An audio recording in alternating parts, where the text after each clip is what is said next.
2020 saw a resurgence in form for last year's championship protagonists Timmy Hansen, Andreas Bakkerud and Kevin Hansen. They were back on the pace and in the mix. It looked like it all might go Johan Kristoffersson's way again, but come the final, Timmy Hansen had saved an extra set of tyres and the world champion was back on form, taking his first win of 2020. His brother on the podium with him.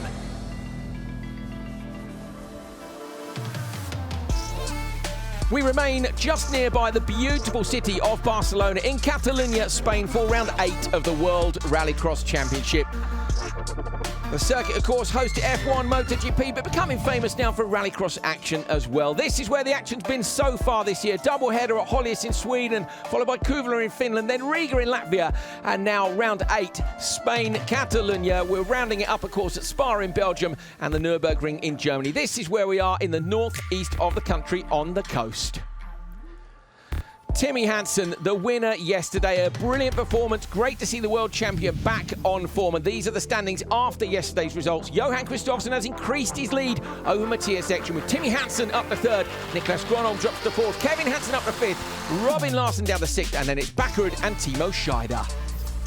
Team standings after round 7, KYB, Team JC at the top of the table, but their lead closed down slightly by that double podium for the Hansen brothers, with Robin Larsson not doing so well in round 7.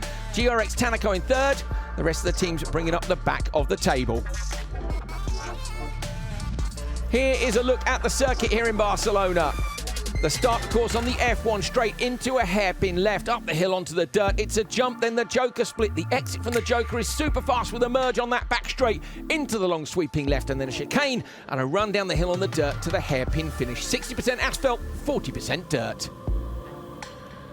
My name's Andrew Coley, I'll be your commentator today. Dan Rook alongside me, Laura Winter reporting from the paddock and the pre-grid.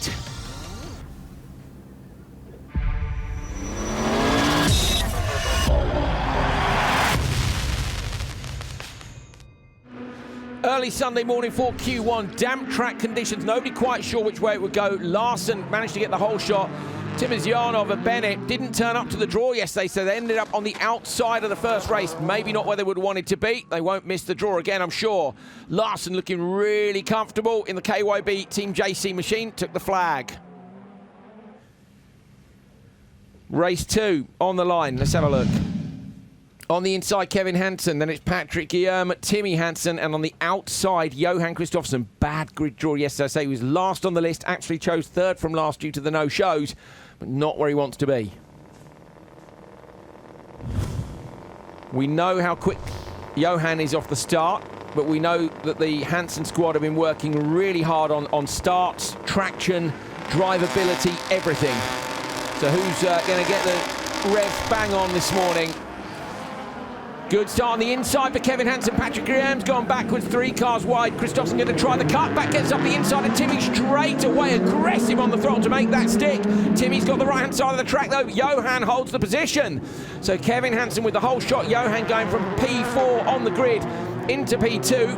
Now it comes down to Joker tactics. It's 2 versus 1 here, down with Hansen having the 2 cars in this one. I wonder if Timmy will go immediately. No, Johan does. Interesting there. So Johan choosing to dip in. Now he's going to be held up behind Patrick here. I think he'll get him immediately. I think Johan's quick enough and aggressive enough that he'll go straight up the inside on the brakes. And he does. So if you know you can do that pass, and with respect to Patrick, great guy, loving his rallycross, lovely to see him at the draw last night, but he's not Johan Kristoffersson. We know that, and I think Kristoffersson's guys will know he'll just nail him. Yeah, he already made up such a big gap from the first lap there, didn't he? Which he's already on the back. What's the gap back? 3.1 seconds, 3.3 seconds to Kevin Hansen. Yeah, that would be me. Fastest lap of the day, 45.2. He did fastest lap of the day. Yeah, that'd be me, Patrick. Yeah, I'm going to go. And then Johan's joking and he gets you immediately on the first lap. It must be so frustrating to have Johan in your race when you're coming along to do a round of the World Championship. Round the outside, Kevin trying to carry the pace. Johan got the inside line, but not quite close enough.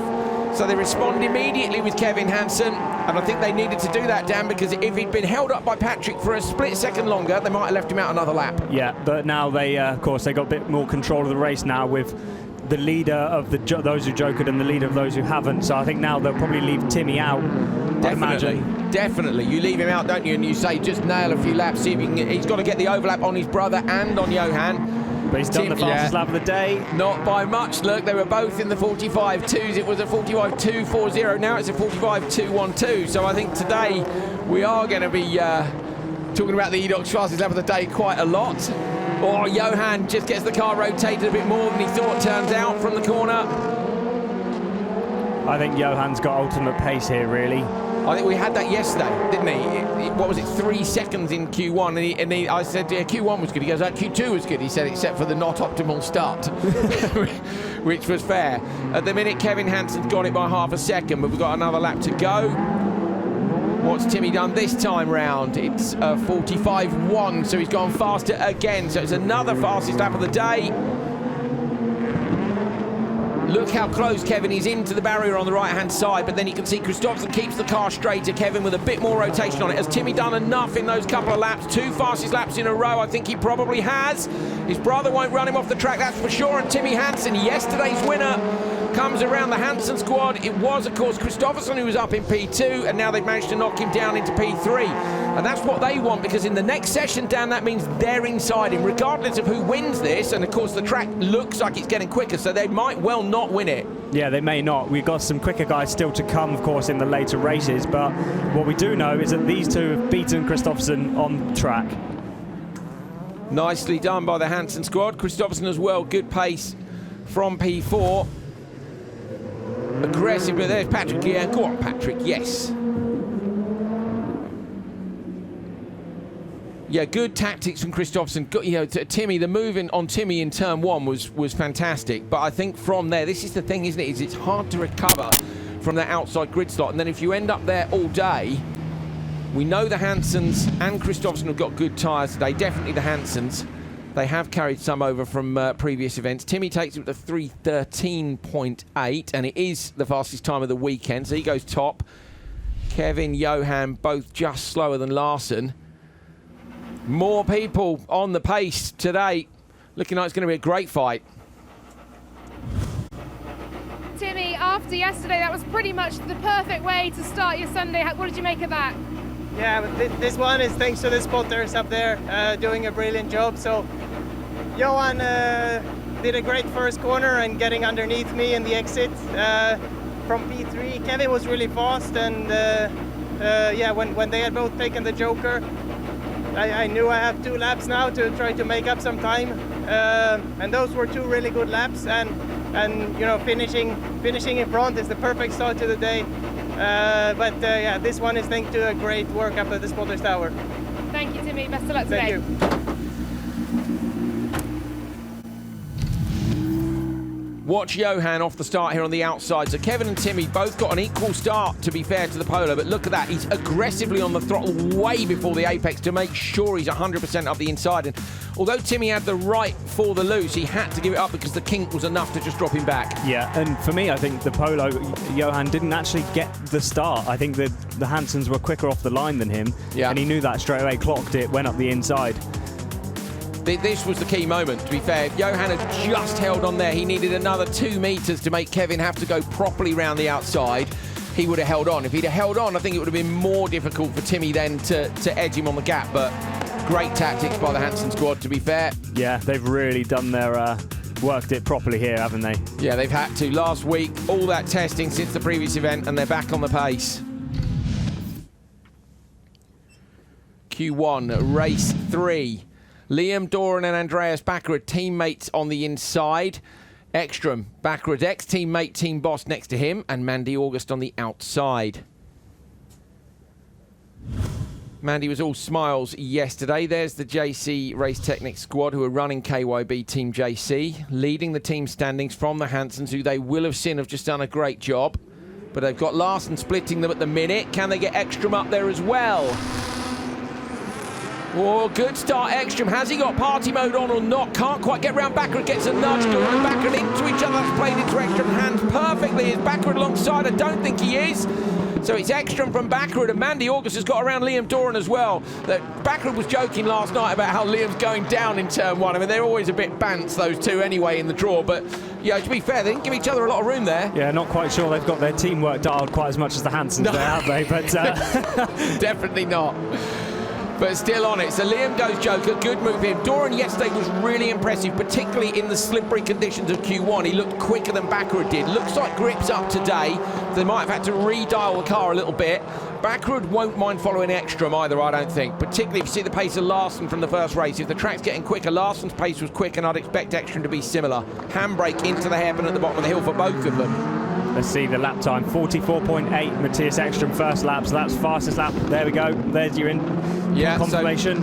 So fast Edoc's fast lap of the day again, but we do know that lap 1 is always quicker due to the fact that you can come, well, assuming you get a good turn into turn 1, and in fact he was pretty sideways on the exit, so that's not the optimum pace, but comparatively, to the previous race, I think it's pretty damn quick, basically.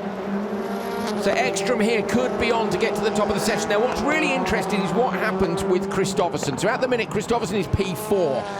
I think the Hansens and co would quite like him to be there because that puts him on the outside of the grid. But if Ekström gets ahead of him and maybe somebody else, well, if one driver gets ahead, it puts Kristoffersson on pole in the second to last race. And I think Johan would take that because I think come Q2, the track evolution will be done and he'll want the inside line. Yeah, so... he won't often hope to be beaten, but right now I bet he won't. He'll be looking at the times and thinking exactly that. Yeah, and I think he's going to be watching Ekström. I think Ekström's got a good chance at it, but he's gone Joker lap.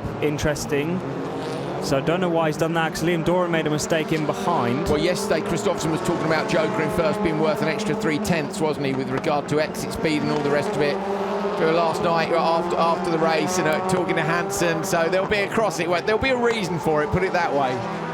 And he knows he's not going to get held up, doesn't he, by Bakkerud now. Yeah, and there's enough of a gap, 1.5 seconds. Liam Doran on the inside of Mandy. That was a brilliant move there from Liam. Tidy, wasn't it? Really tidy. What are Liam's lap times like? He's been stuck behind Mandy so far, so I think his last lap will be the indicator for us now. He's got some clear air. So tricky when the first session sets the tone for the rest of the day.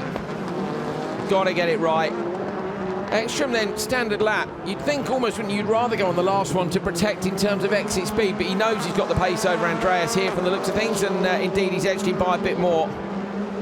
Was 1.2, it's now 1.3. Second lap was good, then of course it was Joker. Could be close. Down at the bottom of your screen, 3:13.8. How much has Ekström been pushing? Look how early he is on the handbrake. Rotates the car beautifully, stops the clocks. Or just, so he's done it by a couple of tenths. So Ekström goes quickest, top of the table.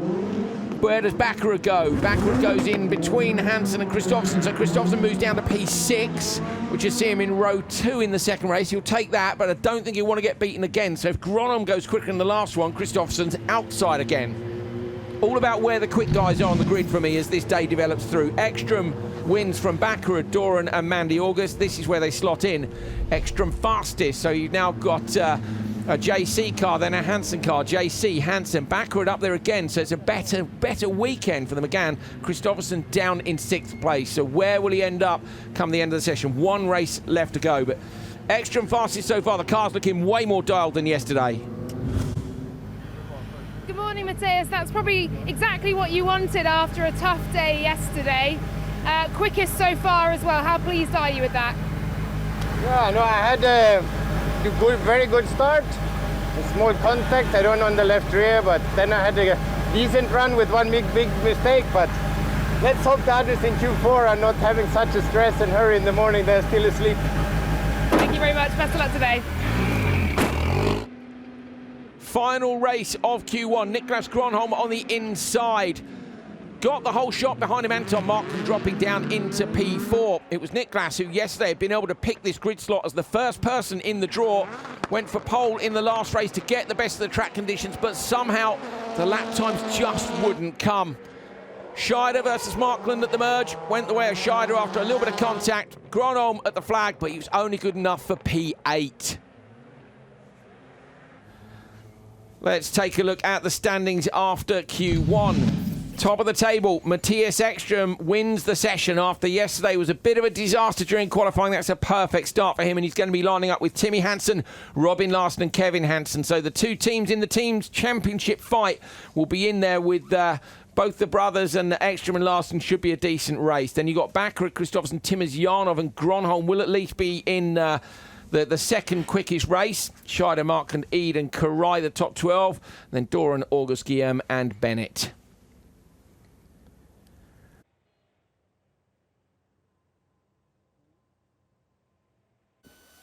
Well, I'm joined now by Timmy Hansen, of course, winner of round 7. That sounds pretty good, doesn't it? And certainly you made it count in Q1 this morning as well.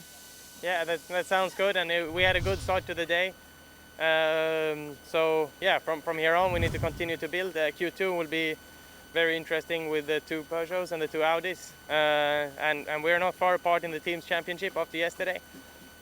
So yeah, I think it will be about going as fast as possible. Hopefully both of us can have some clear track, and then our speed is great this weekend, and hopefully that will be enough for us. And we know you like this track. The clean sweep and the win, of course, last year proves that. But also it's the car, isn't it? We're seeing some real improvements to it. Yeah, I think if we would have come with the same car as we had at the beginning of the season, we wouldn't have been this fast. Although this is a good track for us, we have taken huge steps with the car, and yeah, it's feeling great to drive it. But yeah, it's a whole process, so we're still continuing to improve, I think. And of course, first for you yesterday, third for your brother Kevin, who was absolutely delighted. Kevin, talk to me about how you're feeling in the car as well. We're seeing improvements at the very top end for Timmy, but also you're right there with him. Yeah, for sure. We made good progress, and I think that's really, really nice to see. We are working so hard because, we are disappointed not to be leading the World Championship. So we're here to defend the titles and win the World Championship. And I think now we're catching up and doing the good work. And like Timmy said, we're continuing to build and improve all the time. So really exciting for today. I think yesterday we were a bit under the radar in the qualies, and today we hope to get the edge in quali already. And let's talk about that tactical battle in Q2 as well. You've got Ekström and Larsen, you're both on the outside of them. How much are you going to rely on the spotters in this one? Yeah, it's going to be a really tricky race. We are on the outside of the 2 Audis, and they are good in the start, but I think we are improving all the time and we should be quicker on the lap. So we are excited, we are ready for the battle, and we're here to win, like I said, the World Championship. So they are the guys to beat to do that, so we have to do it. Are you guys worried at all that you may lose time in that battle, certainly with Johan Kristoffersson in the race before? No, not too worried. I think it's up to them if they want to make a mess. We are not messy guys, so we want to race clean and nice and fair. And if we can have a race like that, I think it's going to be really nice. So ready for Q2. Certainly good for the fans anyway. Thank you very much indeed to you, Kevin, and to you, Timmy, as well. Best of luck for what will be, I'm sure, an aggressive Q2. Cheers.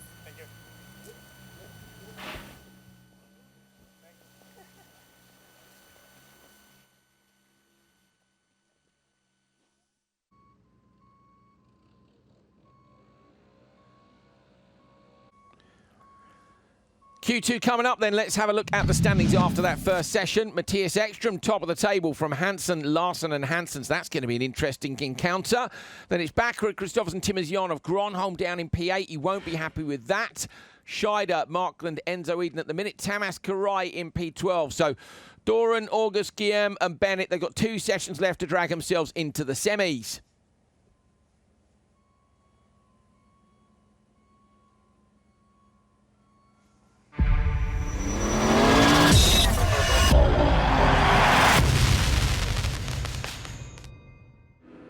First race of Q2. Liam Doran needed a good start to try and set a time. Bennett managed to get alongside him in the first corner. They were side by side on the run up to the dirt section, but Liam in the end managed to get the lead. Bennett jokered.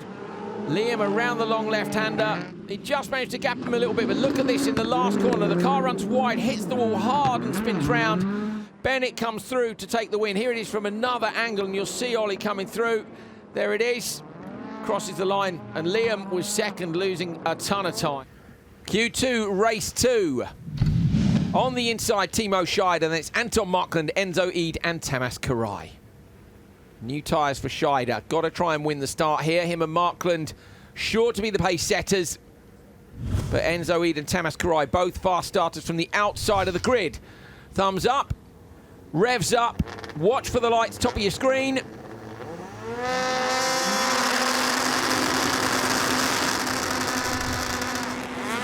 Away this time, Scheider with a better start, Markland alongside, but Scheider on the inside line. Enzo Weed goes to the inside, Karai goes to the outside. Markland looking inside Scheider now. Has he got enough pace in the IB3? He has.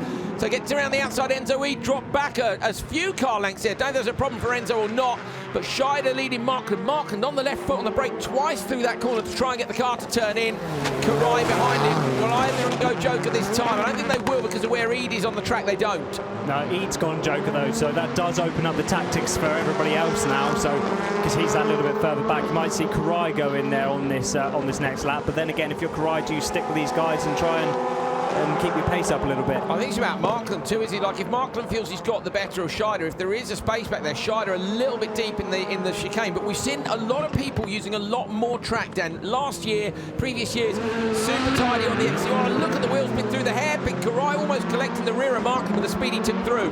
But they're really chucking it through that chicane at the top of the hill. Yeah, but I feel like Markland was, sorry, not Markland, Scheider was a little bit too wide in there. They are coming through there quite sideways compared to normal, but he was wider just a little bit deep. Yeah, exactly. They're using it, aren't they? Markland does go Joker, feeling he's got the pace then, knows he's got the space as well as the pace with Enzo Eid back. Eid dropping more time for me than normal. I think Enzo Eid must have an issue. Yeah, lost 1.2 seconds, 1.4 seconds in the first sector there. Yeah, that's not, Enzo's quicker than that. Scheider again with the same line. So they run the car out wide. What they were doing yesterday, a lot of the drivers, particularly in the slippery conditions, is almost a Rally Sweden style technique, which is where you run the car out wide and you nudge the bank, but with that the car then flicks back the other way. So and that then is handy because it's facing the opposite way to the hairpin. So actually your rotation for the hairpin at the bottom of the hill yesterday was started by the left-hander at the top of the hill. Yeah, it's a... Well, it all starts coming off of the tarmac sweeper. So you've got the little kink right, then it will sweep left, and then right again, and then into the left. So it's a big chain. Once you get the momentum of the car going, it's kind of how they teach you how to drive on ice. So when you go ice driving, they teach you to use the momentum of the car, the weight to change the direction. Watch here. So Scheider comes in, handbrake left, carrying the momentum there through. Just a tiny little bit of input to the right, and then left again. Not quite throwing it around as much this time around. I think the grips come up, hasn't it, between the right-hander after the chicane, if you want to call it that, and the hairpin, whereas yesterday in the wet you saw them carry the left-hand slide all the way down to the braking point and then flick it in. Scheider is in the 46s, pretty consistently 246.5, 46.4, Dan. Yeah. Consistent stuff for Scheider, but this is the point now. Markland, our predictor, saying is going to get the Joker merge. Yeah, but that's by such a tiny margin. Markland actually, so our indicator, I reckon, is out by a couple of tenths because Markland got that fairly easily. And this is the opposite, of course, of the last time. These two came together twice at the merge with Scheider inside Markland. This time Markland gets his revenge. 3:23.4 is the time to beat. Bottom of the hill into the hairpin, and it's going to be beaten by quite some margin. Remember, Bennett span, Doran was in the wall, and it's 6 seconds quicker. Race 3 of Q2 on the grid, good to go. Inside, Andreas Bakkerud, then Johan, Kristoffersson, Timosjanov and Niklas Gronov. So the Hyundai teammates on the outside of the grid. New boots look for Kristoffersson, Bakkerud and Timosjanov. Everybody wants to get themselves up onto the inside of the grid in that top heat. You've got to win it to get inside. Bakkerud probably with the best line here, but the Megane we know can be a tricky starter, and we know the Polo is an epic starter. Hyundai's on the outside, won't make it easy for Johan. None of them will.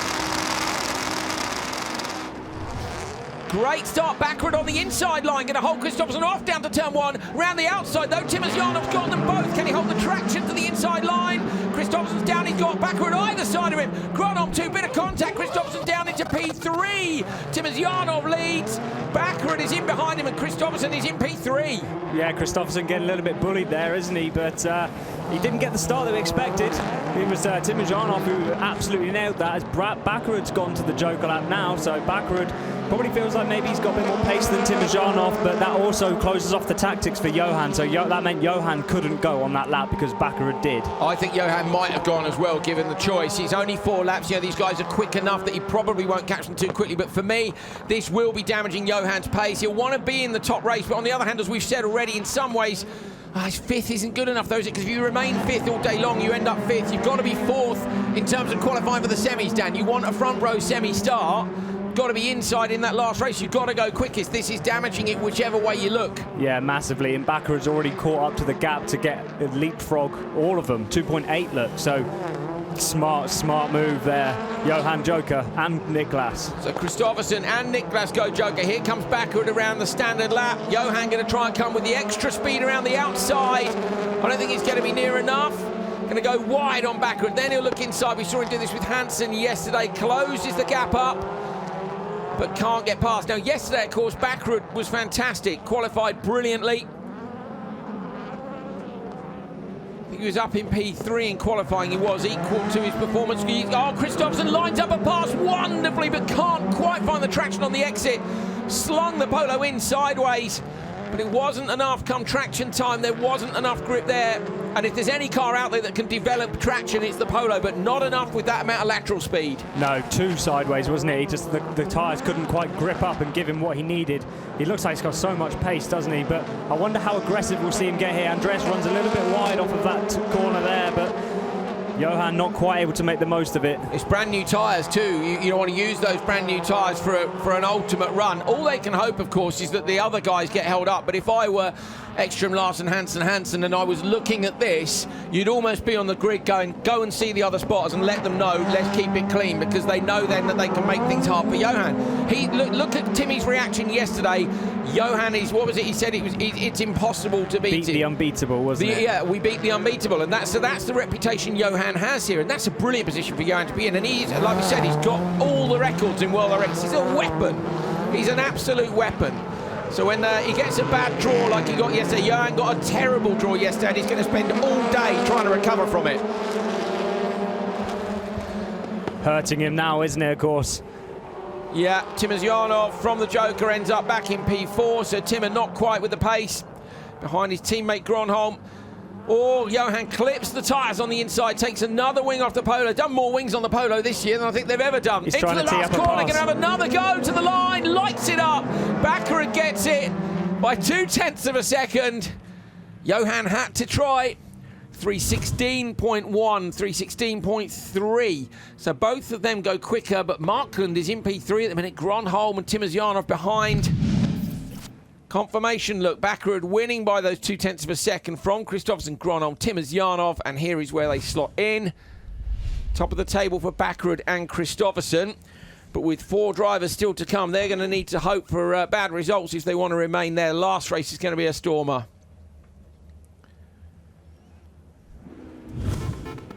Kristoffersson start is good, but look, Bakkerud, you know, getting a mega start in the McGann, but an amazing start for Timmer. We know how good the Hyundai is. Niklas saying yesterday about trying to get the settings right so it works on the start and on the lap, and Timmer's got the start absolutely bang on. And then Bakkerud, of course, jokered first and reacted. This was Kristoffersson's first attempt. Tricky. Every time out the hairpin, wasn't it? Yeah, and I think this is going to show you why this is where the drivers, when they say you always prefer pole, you can see why, even though, in fact, Timmer got the whole shot here.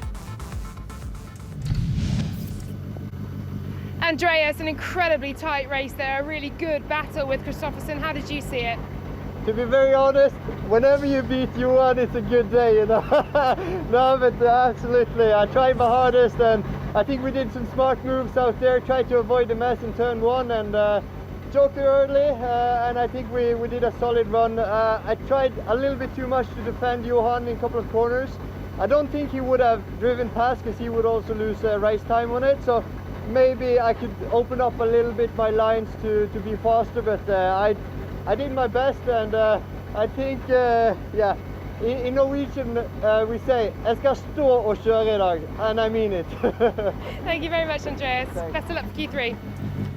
Final race of Q2 here, round 8 of the World Rallycross Championship. Mattias Ekström, who won Q1. Timmy Hansen, who won yesterday. Robin Larsen in P3 and Kevin Hansen P4 on the grid. Everybody on used tyres, feeling confident, of course, in their positions. Will they be feeling that way when they exit turn 1? There's the JC squad for KYB Team JC. You've seen the Hansens up there already. Tricky now when you've got 2 cars. Yes, you can play tactics, but you've got to think about both of them and what result you want from the end of the session. Oh, Ekström's nose up really high straight away. Hansen towards the side of it. Kevin drops in front of Larsen immediately. Ekström with the whole shot here. Larsen trying to look up the inside. Kevin's inside. Timmy going to get dropped back to P3. Shuts the door on Larsen behind. So it's Ekström, Kevin Hansen, Timmy Hansen and Robin Larsen. They were all pretty sensible there, Dan. Although a little bit of fighting into the first corner. Oh, Larsen wide on the jump. Yesterday even wider, ended up in the wall. Said it was a bit of a surprise. They both go Joker immediately. So they've both gone Joker on the first lap. Mattias from the lead. I think it must be quicker race time to go Joker first lap, because then you've got 3 fast laps, and also because the first lap is generally quicker. Yeah. Oh my days. Look there at I love it. This is the detail, you see. So we know it's quicker. Look in the background.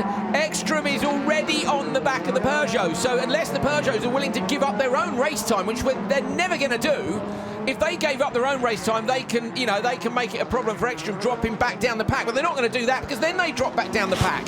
So this is a masterstroke from Ekström. Whole shot, quick first lap, immediate Joker. He'll be back on the back of these two. It's done already. He's 2.2 off the back of them. Yeah, it's already sold, isn't it? I think all the Hansens got to look at now is Larsen, but... Oh, mate, I love it. I love it when you get into, like, the fact they've had this conversation and this plan. You never see leaders Joker on lap 1, do you? So, oh, yeah, you do. Yes, you do, when we've got a plan. And Larsen's gone with him anyway, so it's now Larsen, say, 4.2. So what's he? He's kind of within range, isn't he? I think maybe you'd send Kevin now, wouldn't you? Send Kevin now, because he can fend off from Larsen. Let Timmy then try and build the gap for Larsen. Yeah, sure. If you're going to try and squeeze Larsen behind, what's the gap? Oh, that's Kevin to Ekström. So Kevin to Ekström, we know Ekström's got him. I kind of want to see Timmy to Larsen, really, but is Kevin going to go? He doesn't. Surely you'd send Kevin, because you know that he's got the gap, yeah. You know you've lost to Ekström already, but then maybe they're just thinking, no, we don't want traffic, we'll just lead the boys out front. You see the gap back between Kevin and Ekström, 2.2 is the same. Larsen's dropping back. He just lost a big chunk of time then. So Larsen either with a mistake or an issue, so now it's not a problem for the Hansens anyway. But this is another masterstroke by Mattias Ekström. Had a terrible day yesterday. Sent me an emoji last night which explained how he thought the day was. I bet you can guess what emoji it was. And then a bit of an explanation. Just the settings weren't right. We know he had that clutch issue, and tomorrow is another day, he said. And it certainly is, and it's the typical response, isn't it? Everything, what went wrong, analyse it, make a plan.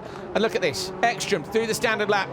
Kevin Hansen, Timmy Hansen on the outside, but he's outplayed everybody with a first lap Joker from the whole shot. Ekström through the sweeper at the top of the hill. 3:13.5 was his time in Q1, which was the fastest time of the weekend. 3:13.599 to be precise. We're not sure what the track's doing this time round. Not quite going to be there, I think. Going to be very close. 3:15.1, so he goes a second faster than Bakkerud. Ekström wins the session, wins Q2. Not as quick as he went earlier on today. Kristoffersson, we think, might be fourth thanks to Larsen's issue, which will put him in the top race, but on the outside. Spotters heading back to the paddock along with the cars. Mattias Ekström takes the win, 3:15.1, so that's brilliant strategy, and he wins both Q1 and Q2 with a Joker on the first lap. Kevin Hansen, Timmy Hansen, that car is looking good again. Robin with a problem drops back. That gives Kristoffersson, so Bakkerud and Kristoffersson, we actually said that. They've edged Timmy Hansen by a tiny margin, 0.4 and 0.2, but Bakkerud and Kristoffersson are going to be in that top race, but they're going to be on the outside. Timmy will be inside the next one. Laura is with Ekström. Mattias, that was a masterstroke, wasn't it? A Joker on the first lap. It was very rare to see a leader do that. Where did you cook that one up from? No, I had a good start, good turn one, and the guys said I was a Joker, so I just do what they say. And when it's 4 quick guys, it's not so dangerous. You can Joker whenever you like. Here are the standings then at the end of Q2. Let's see what that result means. Ekström firmly in the TQ spot. Look, 15 qualifying points clear. Kevin Hansen, Timmy Hansen separated by just a point. Bakkerud's up to fourth. Kristoffersson is in fifth. He'll want to be on the front row. Gronom's gone up to sixth. Markland seventh. Timazyanov is in eighth. Larsen, Scheider, Karai, Doran is just in. And Bennett, August, Eid and Guillaume have got one session left to drag themselves into those semi-spots.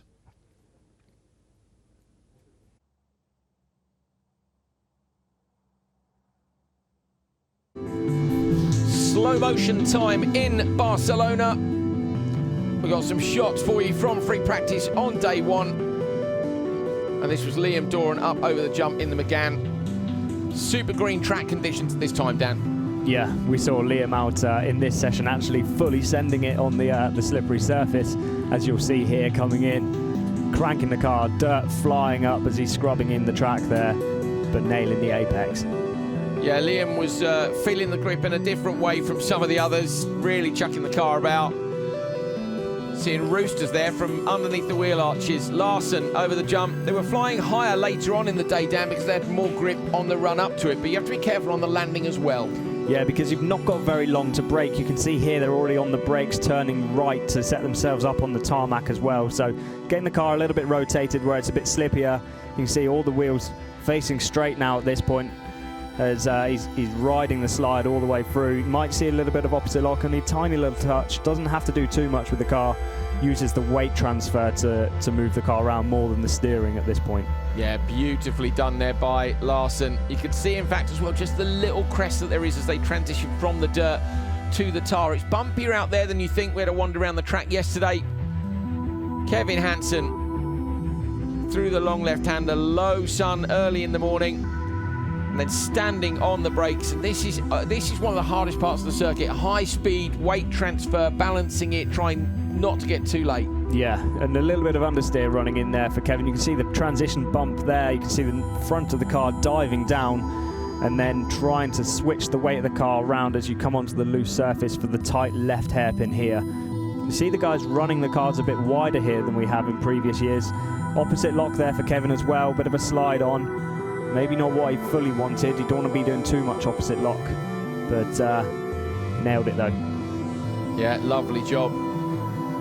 So much work done by the Hansen squad before this event to try to get those cars back to where they were last year, and I think that's job done. Look at the accuracy here from Bakkerud. So close in to the barrier on that right-hand side for him.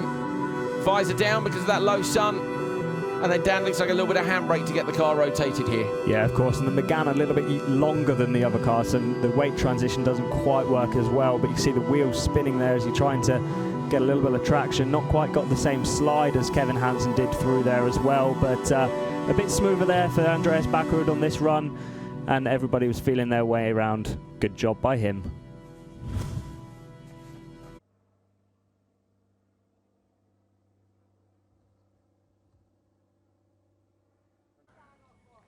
Last session for round 8 of the World Rallycross Championship coming up. Going into Q3, Mattias Ekström with a strong lead, having won both Q1 and Q2.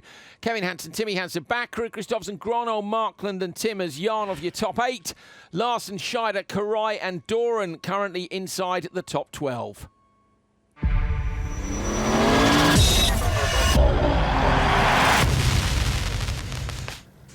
Final qualifying session for Q3 from round 8 of the FIA World Rallycross Championship. With Doran gone, we're down to those 3-5 grids. Bennett, August, Larson, Guillaume and Eid are in the first one. New tyres look for 4 of the 5 cars. It's Larson you've got to watch from the middle of the grid. He has to get away from these guys if he wants to set the lap times he needs. At the moment, Larson is down in P9. Puncture in the last session, which lost him a bunch of time. Super quick, of course, in the earlier session today. He was 3rd in Q1. Not the best start, though, for Larson. The middle of the grid's gone backwards. Is there a problem for Larson? Absolute disaster, Dan. The only thing he can do from there is joker on lap 1, give himself space, but he's going to catch up with them so quickly. Yeah, exactly. And he's now trying to go around the outside of Guillaume there. Not sure what happened there. Maybe a similar issue to what Ekström had yesterday with the car. So Ekström wasn't getting off the line either, was he? But if he jokers on lap 1, he's going to hope somebody goes in front of him, and he does, but it's Guillaume. Look, he's got to get up the inside of him, and he does. Great move by Larson, a fantastic move. So that's 2 obstacles gone in 1 move. He's done the joker, and Guillaume was the guy who, was, to be fair, was going to be slower than Larson. So now Larson has to try and close the gap to Mandy August. He's going to have to pass August and Eid potentially on track. Eid is harassing Bennett. Was there contact there? Bennett spins to the inside. That's to Larson's advantage as well.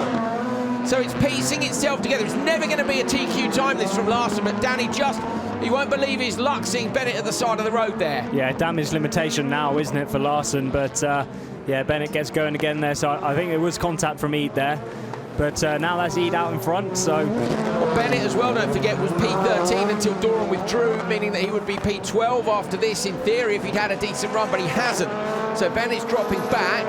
Mandy August is the next driver on the list in P14.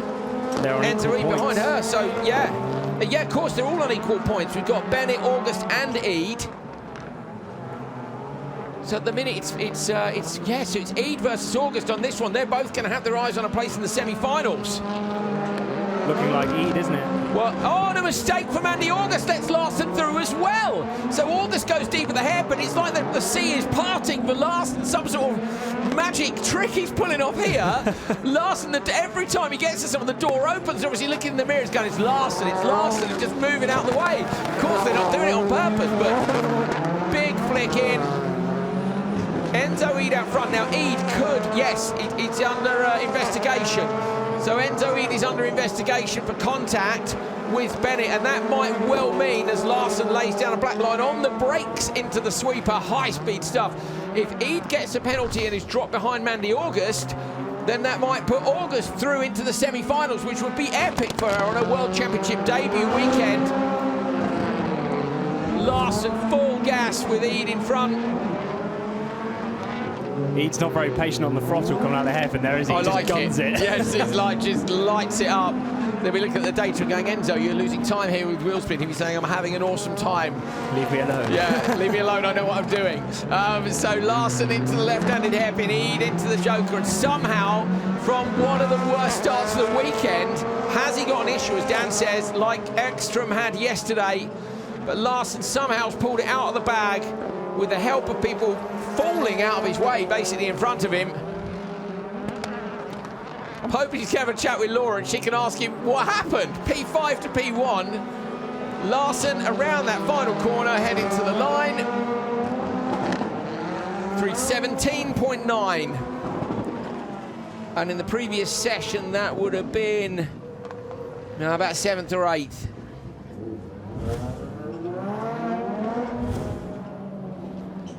Guillaume and Mandy August beat Guillaume to the line just there. Ollie Bennett is still in this.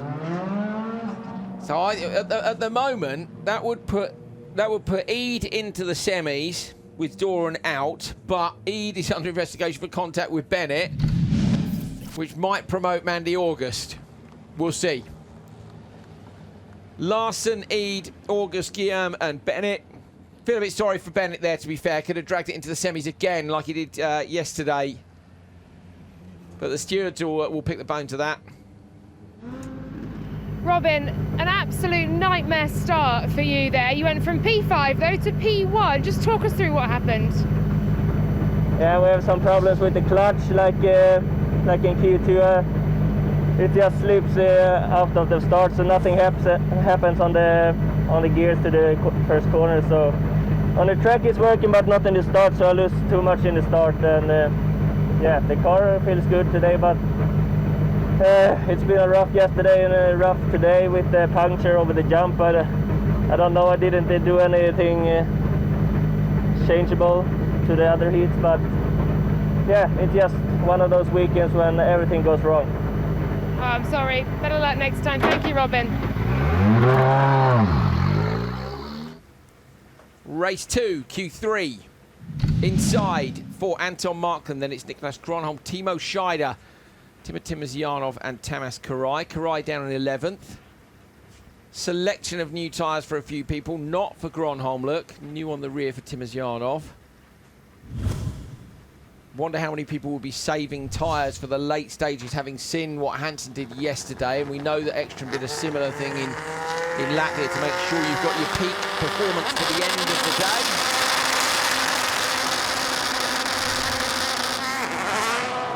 Good start, Gronholm. Markland going to get the door shut. Gronholm's got the whole shot here. Surely Timosyanov will give him some space. Markland up the inside, but won't be able to open the throttle quickly enough, will he? He will! Gronholm has to give the space up to Markland, so somehow Markland managed to get back through, found the traction, Gronholm loses the place. Scheider is in third. Karai is ahead of Timosyanov. Let's see if Gronholm has managed to fix a few problems with the car. It looked like he had understeer earlier on in the day, didn't he? But late decision from Timmer there to go Joker, wasn't it? Was following Karai in and then realised from P5 probably won't have seen at that point whether the front two have gone or not. They'll have disappeared around the left-hander, and from his position he wouldn't have been able to see it. Either a late decision or a late call. yeah, but he may as well have gone anyway, hadn't he?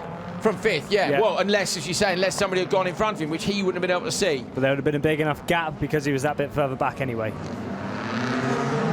Gronholm looks to the inside of Markland, like we saw earlier on today from Kristoffersson. Markland did well to find that traction on the exit of the first corner. Really had lots of drive out, didn't he? Yeah.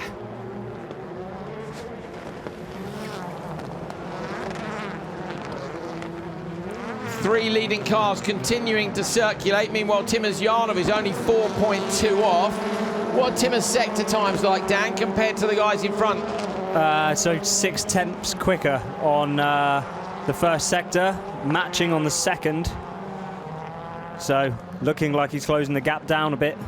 Okay, so Timosyanov needs to get that gap shut even more. He could do with these guys squabbling, couldn't he, and just chasing them down. At the moment, he's 3.3 off Scheider. What's the gap now? 4.1. Timosyanov comes 0.2 closer to the pack, but he's got to get nearer than that. He needs the gap down to 2.93, doesn't he, to get there? 45.4 was Timosyanov's lap time. Best start time for Larsen was a 45.9. Gronholm goes now, so Niklas Gronholm has gone potentially to cover himself from his own teammate. Timosyanov on the inside line, I think it's going to block him off, but no, round the outside. Slingshot for Gronholm. Tidily done as well, just enough space between them. They really need Karai to go to the Joker lap now. Yeah, and then they need to hammer the laps in, don't they? It's still got to get the lap times in. Similar style for both of them. Look at the attitude of the cars behind. Karai one's wide. Gonna have to go this time, so Karai. Oh, sideways for Timosyanov, a mistake on the way out the hairpin. Not going to be near enough for Markland, are they? Markland's in the clear here. Yeah, he ran into the back of Gronholm there, didn't he? Looked like he had so much more traction. Maybe those new rear tyres on Timosyanov's car helping him on the way out the hairpin. Into the Joker lap go the lead three cars. Markland comes out in the lead. In the background, what's the merge like? Scheider's held on, so Scheider holds on to P2. Gronholm and Timosyanov third and fourth. Larsen's time was at 3:17.9. We know he had that bad start and then had to find his way through the field, so not convinced that's going to be enough. Markland bogs down on the exit though, 3:16.5. Was Scheider on a 3:18.6, so at the minute, Larsen holds on to P2. Markland nearly gave that away. He bogged really hard at the exit of the last corner. Yeah, you could really hear it, couldn't you? Yeah. Or at least we could from our commentary position. Markland takes it, Scheider second, Gronholm, Timosyanov and Karai. Larsen is in P2. Remember, Larsen down in P9 coming into this session.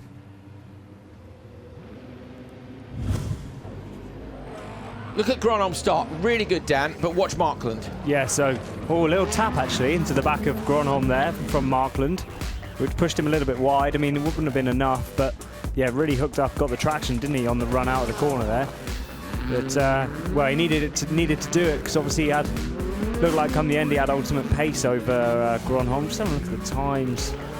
Yeah, he had a lot more pace over the lap. Super sideways from Timmer on the exit from the hairpin. This was Scheider at the merge, look. So Scheider did a good job to get around the outside, but Markland with the win close behind him. Anton, a great battle there, certainly with Niklas Gronholm as well. How pleased are you to take this win, certainly looking ahead to the semi-finals? So yeah, it was a very important race. It was like a semi-final for us. We were competing in the intermediates with Timo, Niklas and Timur, and it was basically you had to finish ahead of them in the race. So of course turn one was very important to come out on top, and finally we managed to get some clean laps and not be in traffic like we've been all weekend, and I think then we showed that the Megane worked pretty well. I did some small mistake myself, but that's something that happens sometimes in rallycross and I have to accept it. But yeah, hopefully we can be on the inside of second row in the semis and from there fight on to the final. looking good for the semis. Well done. Thank you. Thank you.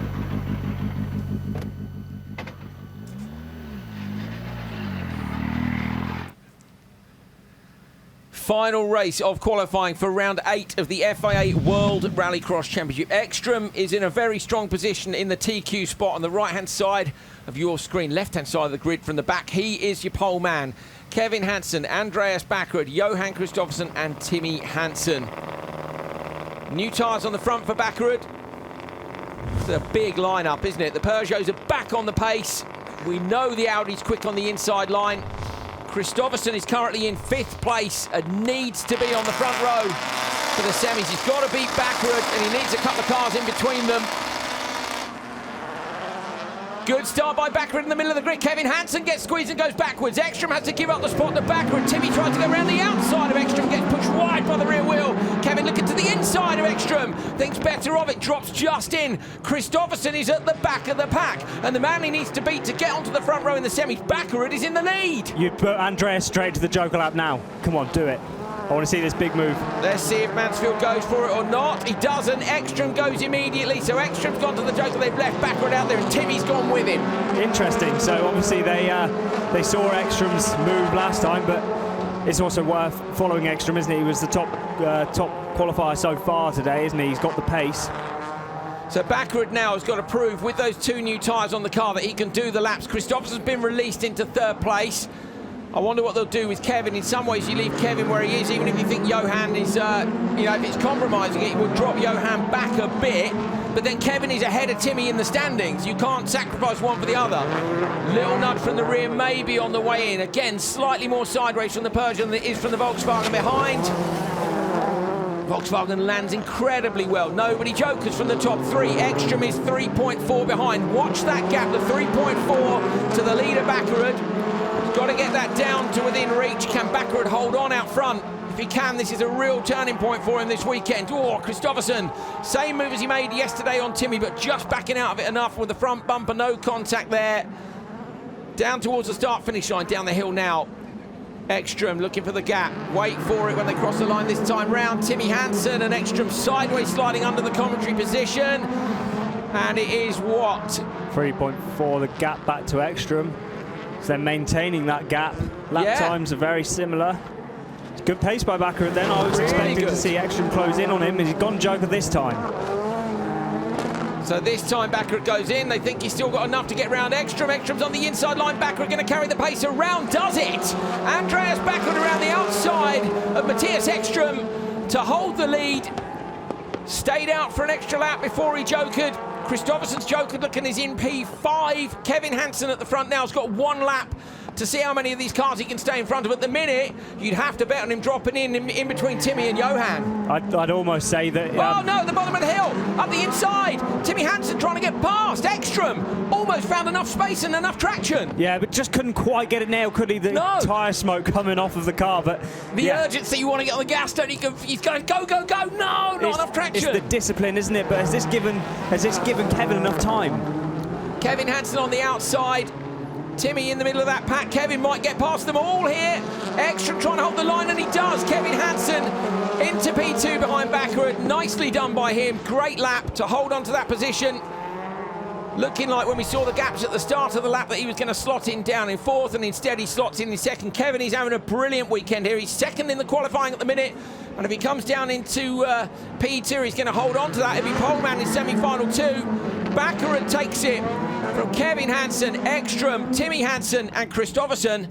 And that is going to mean that Kristoffersson is going to start on the 2nd row of the semi-finals for the first time this year.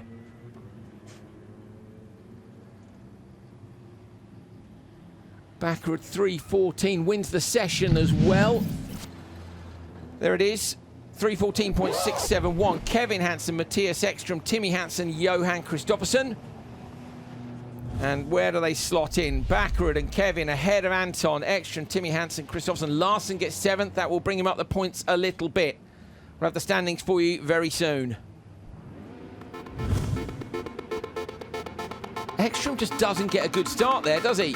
Kevin actually has to give it up. Look where Kevin is at this point and then where he finishes. Kristoffersson is calm in the first corner. Later in the race, chasing them down. This is Bakkerud coming around the outside with his later joker than Ekström. Ekström going on the first lap. But Bakkerud is putting in the lap times in the McGann. Finally, they're doing the lap times, which mean that they can compete. We've got a serious race on our hands this afternoon. Really looking forward to see who's held the tyres back. Are there tactics going on here? Yeah, there were 2 new boots for Bakkerud. Who knows? But Bakkerud takes it. Well, Andreas almost did a donut straight into us here. He's so happy, and he's just said to me, I cannot understand what is happening. You are delighted with that. What an important, significant race to win. To be very honest with you, I'm more surprised than you are. You know, I was first into the first corner, totally overshot it on the braking, and I was just so surprised being in the lead, you know. Oh my god, it's a lot of fun, you know. We have fighted a lot for this one, and there are so many people out there that are really supporting us, so this one was really for you guys. So I know some was hangover from yesterday, so I hope you guys are sharp today to see a hell of a fight. It's going to be a hell of a fight in the semi-finals as well. What's the game plan there? I know you've had about 3 seconds to think about it after this one. Yeah, I don't know where I am overall, but I'm going to keep on pushing, so all in now, yeah. Thank you very much, Andreas. We look forward to the next one. Well done.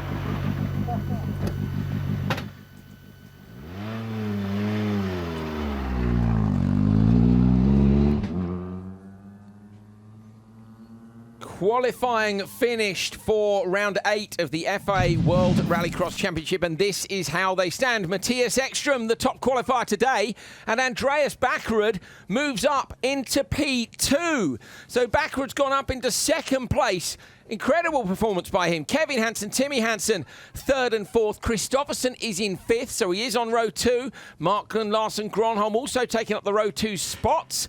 Scheider, Timmerjan of Karai, and Enzo Eid is in, though he is still under investigation for the contact with Oliver Bennett. So if he's given a penalty, you might see Mandy August make it to the back of the grid. You'll find out later today.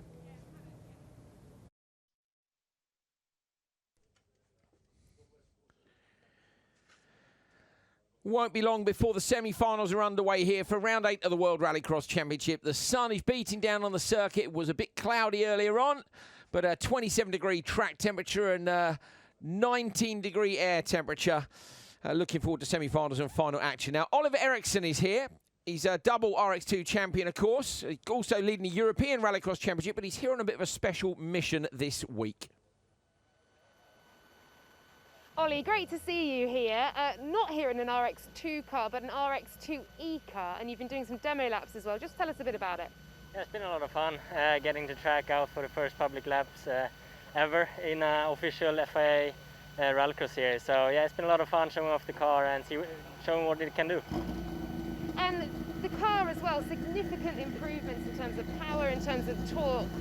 It's a real significant car, isn't it, in terms of the electric market?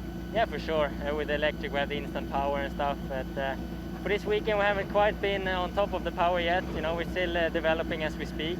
We're going out testing next week, so we're a bit down on power to what we will have at the end of the season, but already now we're showing off great lap times and great pace with the car.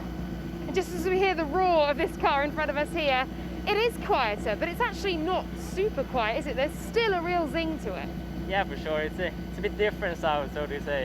It's all about transmission sound, because the engine itself isn't noisy at all. So it's very different, but it's still some noise left in there.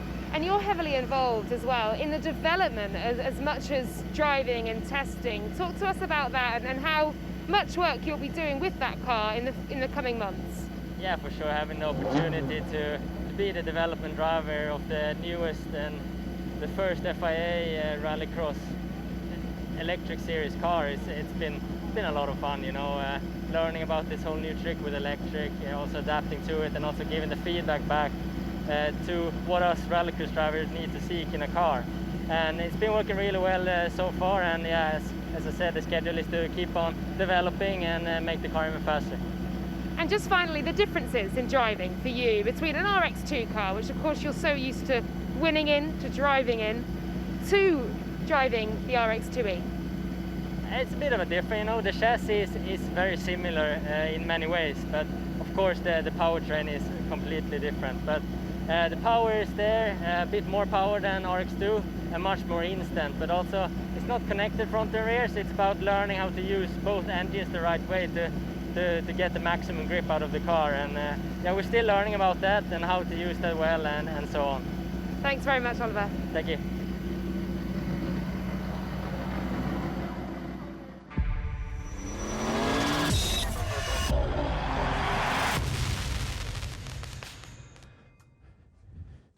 The last of our double headers for the 2020 season concludes here at the Circuit of Barcelona, Catalunya, round 8 of the FIA World Rallycross Championship. Semi-finals and finals coming up. And we've also got, of course, round 2 of the Super 1600 European Championship this year as well. The spotters are up in the grandstand. That's normally for the VIPs.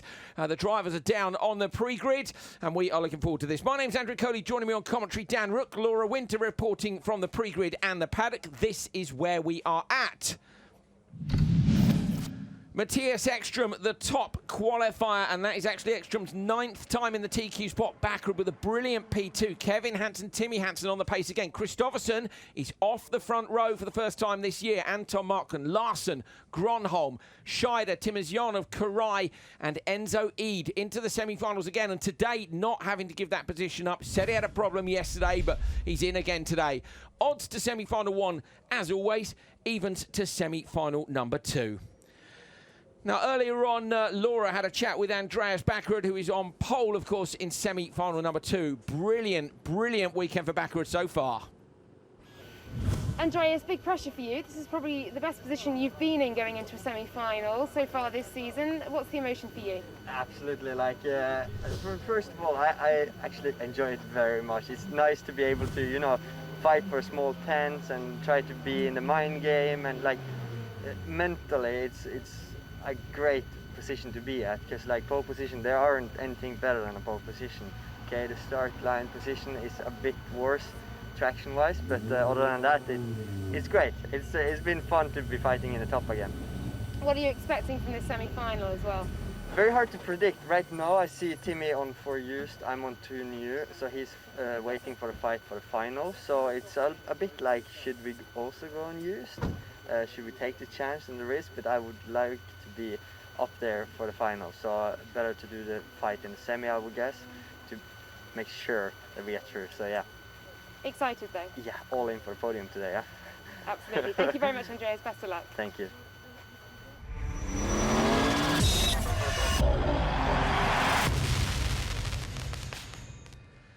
Semi-final time for round 8 of the FIA World Rallycross Championship. Number 1 coming up. 6 cars on the grid, good to go. Ekström with the TQ, so clever earlier on, pulling out a hell of a stunt with a first lap joker, Dan, quite rare as well. Yeah, actually it was the first time we saw on Twitter from World RX Stats, was the first time somebody's won a qualifying race from a first lap joker from a significant lead. Yeah, very, very clever indeed. Top man. Semi-final 1 then, here is your lineup. On the pole, Mattias Ekström. Next to him yesterday, podium finisher Kevin Hansen. New tyres for Kevin. Look, 3 new tyres for Ekström. Row 2, Johan Kristoffersson. What can he do from there? He can't ever count him out, but he does have Ekström's teammate alongside, and 2 new tyres on the front of the Polo. They know this is important. Back of the grid, Timo Scheider and Tamas Karai. Kevin Hansen's been going brilliantly this weekend. He's got 1 win to his name, but we all know he'd like to take one on track. Managed to beat Timmy, I think, to the start in semi-final yesterday. Timmy then out-tacticked him. Can he outsmart Ekström? Would Ekström dare to joker on lap 1 in the semi? I doubt it. With Karai at the back of the field, and we'll see. Here we go. Good start. Ekström moves across to block Kevin Hansen off immediately. Kevin goes back to the inside, trying to cover off Kristoffersson. Larsen around the outside of his teammate. Ekström's got Kristoffersson right in behind him. Kristoffersson got up straight from row 2. In behind Ekström, Kevin Hansen's gone backwards, drops down to P4. Scheider around the outside now. Larsen holds on to 3rd place. Scheider's in the dirt. Karai up the inside of him, mind the wall. Timo, does he get in there? He does. Timo just in front of Tamas Karai.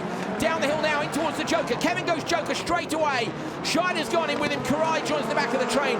But it's Ekström from Kristoffersson, the arch rivals we've seen race so many times this year. That was a lightning start from Kristoffersson and quite an aggressive one from Larsen in behind as well. Larsen in P3. Can he help his teammate from this position? Who knows? We'll have to wait and see. But the battle is on between the two championship rivals out front. You've got to be on the front row, I think, if you want to win the final. Personally, we've seen otherwise happen, but Ekström versus Kristoffersson for it. Larsen too. Look at the gap they've got back already. Obviously, Kevin's joking. He's 4.5 off, so watch the gap back to Hansen now. And also Karai. Is Kevin going to catch up with Karai? If Karai doesn't go, I think Kevin's going to be potentially too far back from these guys. Yeah, he's going to be in trouble, isn't he? He's catching him really fast here. What's Karai going to do? Karai stays up. Look at the gap. He's closing him down so quickly here. He's run wide. Can Kevin make the most of that on the run down the straight? Well, you wouldn't put it past Kevin to have a look at a pass into the sweeper. I don't think he's quite close enough. Ekström from Kristoffersson and Larsen at the front. If they can get a sniff of a gap back to Kevin, if Kevin doesn't get past Karai, watch for Kevin in the background now. Surely going to have a look at Karai, is he? You're seeing the leader head up the hill, look down into the heaven in the background. Kevin is right there with Karai, but he can't find a way past. So Kevin Hansen can't get past Karai, and the gap is going up, Dan. The gap's going up. That's going to give Larsen the chance to joker at the moment and be in front of Kevin Hansen. So Larsen isn't going to go now and cover off third. Kristoffersson goes, Larsen goes with him, so Johan Kristoffersson's gone as well. And that's now covering both those guys looking at going through. So Kevin lost the start. He had a good start. Oh, and he's up the inside of Karai now. Surely going to get him at the end of the straight. Kevin Hansen pushing hard for a place in the final. Oh, he's in the door of Karai. Karai sideways. Good pass, Kevin Hansen. He absolutely had to do it, but it's too late already, isn't it, really? He's got such a big gap to try and catch up to Robin Larsen now. Karai has been the deciding factor, I'm afraid, for Kevin Hansen's race in this one. So unless something happens up front, this is rallycross, you can't count it out, but he's a long way back. Kristoffersson lighting up the tyres of the Polo. Now it's about the battle at the front of the field. There's your leader, Ekström. Does he go Joker now to cover off the cars behind? He does. Ekström goes Joker. Watch for Kristoffersson in the Polo on the standard lap. Can he get the better of Ekström? It looks like he has. Johan Kristoffersson comes back from the second row of the grid. He's in the lead when Ekström jokers. Ekström may have a look into the sweeper at the end of the straight. Not quite enough space. One lap and he got it done. This is the first time we've seen the true pace from Johan today, isn't it? He's been in traffic the whole day today, so just this one lap he's able to pull the gap and a bit more to leapfrog Mattias Ekström. Couple of new tyres on the car. Has he saved any for the final? Because don't forget yesterday, Hansen had new tyres for the final. Kristoffersson didn't, and Hansen managed to edge him on the pace. So similar conditions to this, but Johan smashing straight through the Monster Energy branding at the side of the track. Pulled off from a previous car coming through there. Ekström's going to keep putting the pressure on now, Dan, but he's not going to do anything stupid because he's not going to want to damage that car before getting into the final. No, plus he could well be looking after some tyres as well. Remember, he's got, was it 3 new boots I think he had on the car, so might not want to put too much stress through those tyres because he can save them a little bit for the final. But look at the gaps going up like 2 tenths each sector. Kristoffersson from row 2 said his first time on that row 2, doesn't make any odds, straight through to the front. As Dan says, Ekström could well be holding tyres back. I think he was smoking the rear left so hard out of the hairpin on the previous lap when he was chasing Ekström down. You just knew it was a big push. He had the bit between his teeth, didn't he? He knew he had one lap to do it because it was going to be obvious Mattias had to respond to him, didn't he? Larsen in P3 has got Kevin Hansen now within a 1.4 second gap. But unless he has any issues, I don't think Kevin's going to be able to get it. Kevin is close, look. He's down to 1 second, so the gap for third is down to 1 second. Karai goes Joker, but it's a bit irrelevant, to be honest. This is the battle for third place. Kevin still a second back. Larsen has 1.2. It's gone up by 2 tenths, and unfortunately for Kevin, after a good start, just didn't work out on lap 1. Kristoffersson, though, it's worked out beautifully round the final corner to take semi-final number 1 from the second row. Ekström into the final. Oh, sideways from Kevin in the background, but can't get it done. Larsen goes through to the final in third. Scheider and Karai crossing the line now. What about that for a drive, though? He knew what he had to do, and he got it done. All day long, he's been in the back seat since a terrible draw yesterday. Ekström had a bad draw the day before. You know, it's the way it goes, how you respond, and he's responded brilliantly. Kristoffersson wins semi-1 from Ekström and Larsen. The teammates are both through. That's great for them in the team standings because, of course, Kevin hasn't made it through. Yesterday, it was the Hansen squad taking teams off KYB Team JC. Today, it's going to be the other way round, potentially. Tommy Kristoffersson in full chill mode. No worries. Off the line, Kristoffersson, incredible from there. Kevin, look, moves across. It's too late. He's already there. So he's got past Kevin here. Larsson's a bit keen on the gas. And that's it, he's into P2. Larsson gave Scheider a couple of shoves. Nothing on the screen. To be fair, Scheider ended up in the dirt. For Timo, you know, that time loss just gone. So Kevin's gone immediately for a joker, which we've not seen here. This is the point where Kristoffersson has closed down Ekström. I'm actually pretty staggered at the speed he did that, but nude boots on the front of the Polo, maybe just that little bit too much to cope with. Look how hard he was trying. Kristoffersson wins semi-1. Okay, there you go. That's the class of Kristoffersson, but Ekström and Larsson going through as well. Kevin Hansen missing out from the front row. Gutty for Kevin. But that's the way it goes. Semi-final 2 coming up very soon.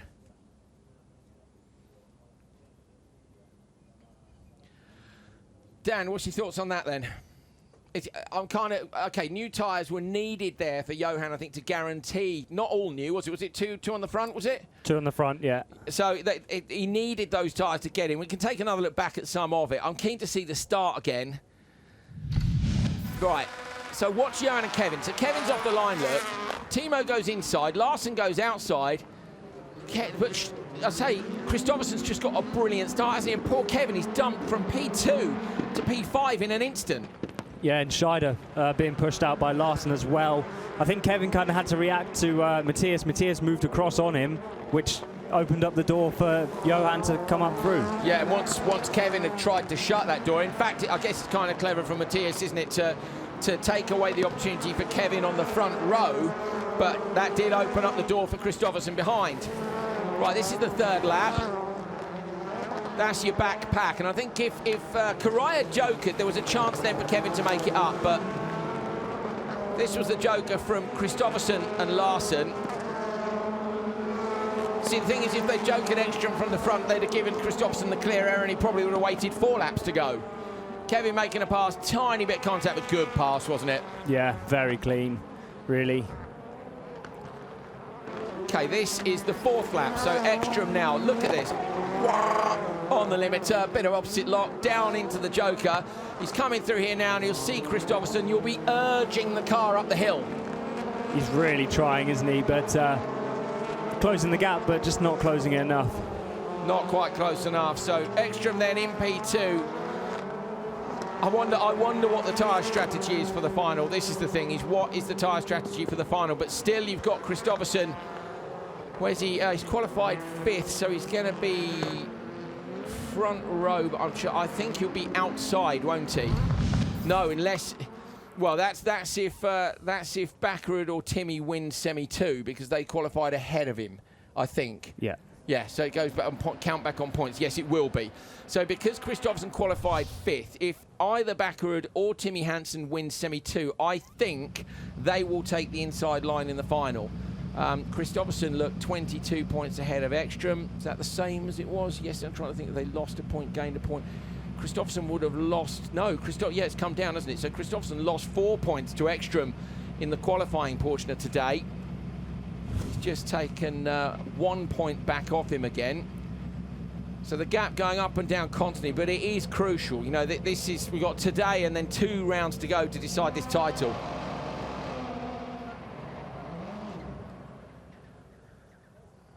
First 3 drivers are through to the final of round 8. Second semi-final coming up. Can anybody win that one from row 2? Markland or Grono, maybe? Here we go.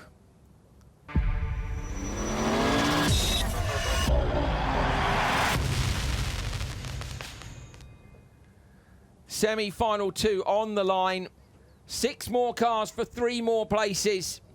So let's have a look at the grid. On the front row, it's Andreas Bakkerud and Timmy Hansen, last year's championship prize fighters. They've not been on the pace so far this year, but they very much are this weekend. Bakkerud with 2 new tyres. You heard him talking to Laura earlier. Is that the right decision? Markland and Gronholm on row 2. Timazyanov and Eid are on row 3. It's 2 tyres for Markland.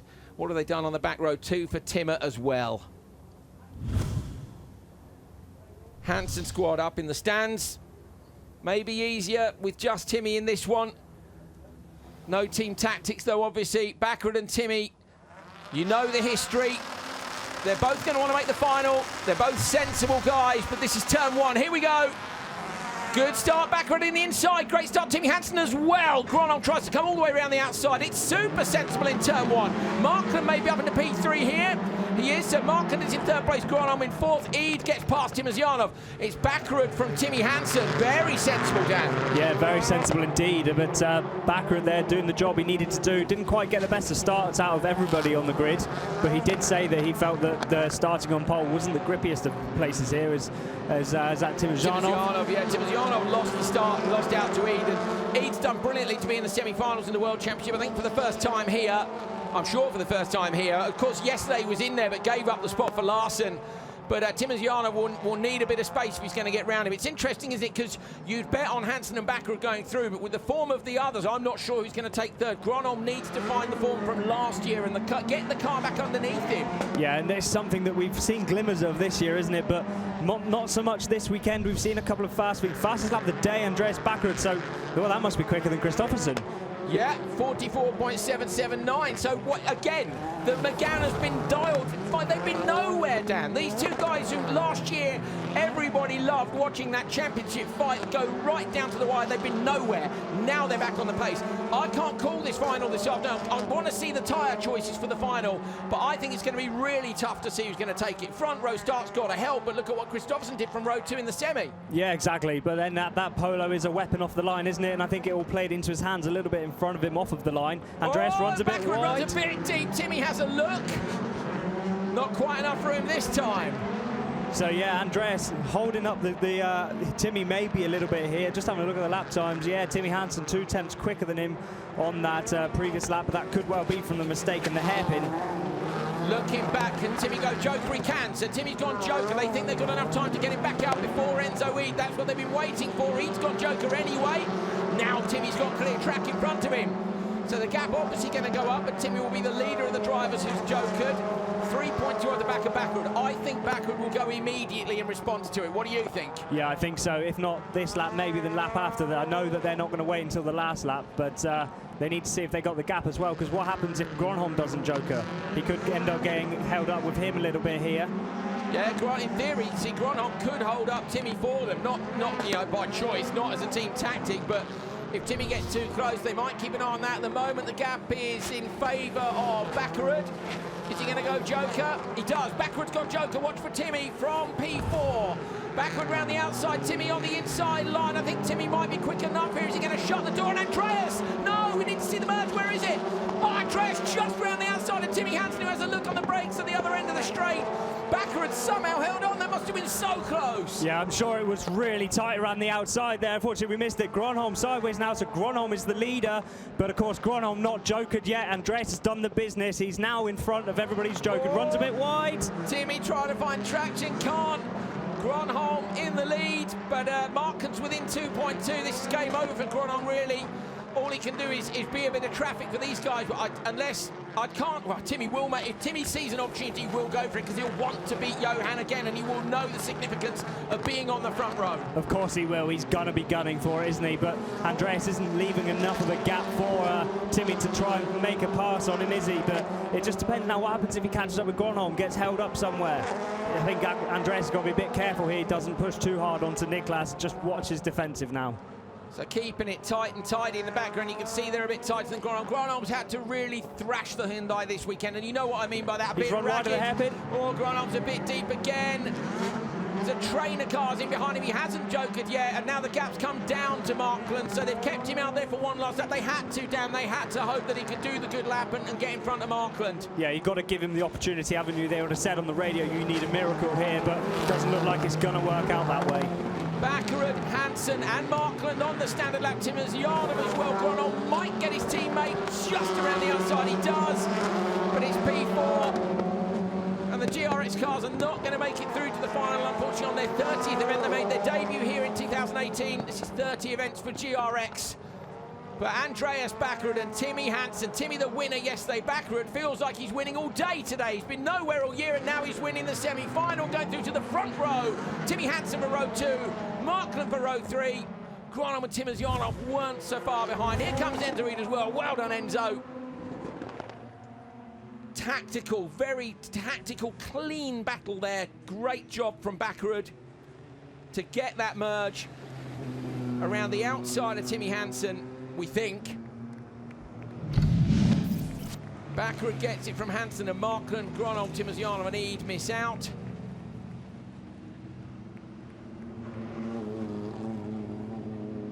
Let's take a look back from the start. So good start, Bakkerud, good start, Hansen. Look, Gronholm got a great start, but not really anywhere to go down on the outside there. Yeah, just boxed out, wasn't he? Nowhere to go. So that's one of the disadvantages, isn't it, being further out on the grid. You can't swing the car in and turn around. So this is Bakkerud going to the Joker, watching the distance to come around the outside of Timmy. And it was, look at that, the speed differential. That's where we came to just. Timmy, he wanted to have a look, didn't he? But he knew it wasn't on, and he didn't get there. So Bakkerud taking the checkered flag and will be on the front row with Kristoffersson in the final.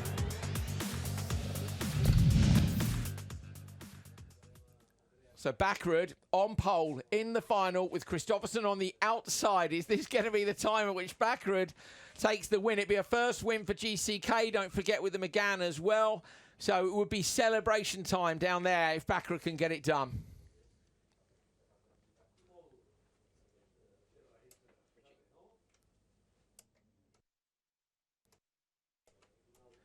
Okay, interesting stuff, Dan. Your thoughts? Oh, Bakkerud was quick, wasn't he? But 2 new tyres on the front. Do you remember he said to Laura before the semi-final start, he was wondering should he have used tyres? Timmy's obviously saved new tyres for the final, but I don't know. I guess it depends what Kristoffersson and Bakkerud have got, doesn't it? If Timmy might have new boots on row 2, but is that going to be enough? Yeah, exactly. And what happens if Kristoffersson's on the outside, you know? We've seen a fantastic start from him. He might just get it done from there, mightn't he? These were the Super 1600 finals earlier on today. Semi-finals, of course, sorry. Round 2, these guys raced yesterday. So Belevsky, sorry, grabbing everything, getting ourselves, we just need to calm ourselves down from world. We've got the Super 1600 final coming up for you. Belevsky, yesterday's winner, leading. This was a move. Did we find out what was the steward's decision in the end? Need to see the grid for the final. Did they chuck Bakkerud out or not? So there was a 1.4 second penalty for Bakkerud. Yes. Yeah, so he did. So Bakkerud, that pass that Bakkerud made was judged to be too harsh, wasn't it? Who was it? Was it on Ribeiro or Schuster? It was on Schuster. Yeah, and so he was binned out of the final. Yeah. Semi-final 2. Martin earlier on today got turned around by Rasmus Twommen in the Twingo. Twommen then had contact later on, which launched him up in the air and almost end over end.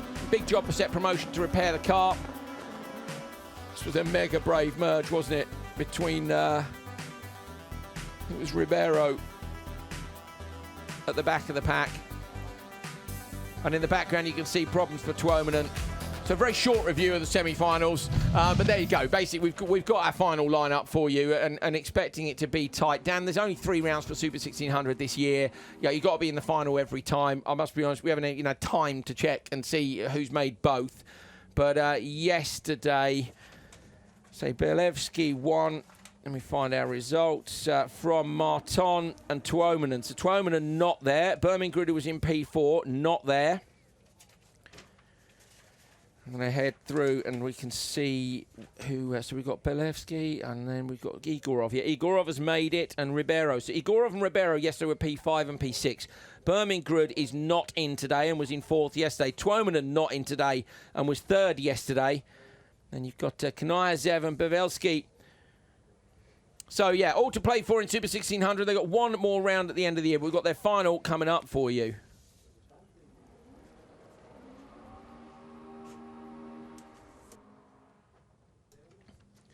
Super 1600 round 2 of the European Rallycross Championship for the Little Pocket Rockets here from Barcelona. They've got 1 round to go later this year.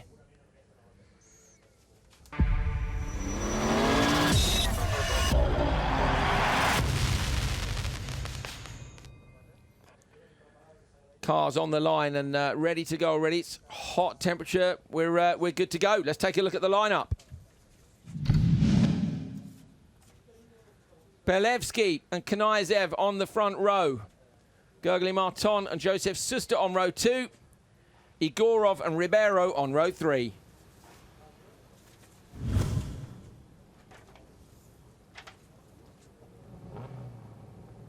Marshall giving them the hold. Strange to see the pre-grid empty, isn't it, when you know everybody's down in the paddock working like mad. The start here is very remote from the paddock. They drive down the Grand Prix circuit to get up there. That's what these guys have done. Belevsky off the line, but a good start for Knyzev alongside. Knyzev might get there first, going to put the squeeze on his teammate. Belevsky, though, opens up the throttle, closes the door on the outside. Knyzev running the same colour scheme as Timmy Janov from 2012. Spin to the outside. I think that's Ribeiro's gone.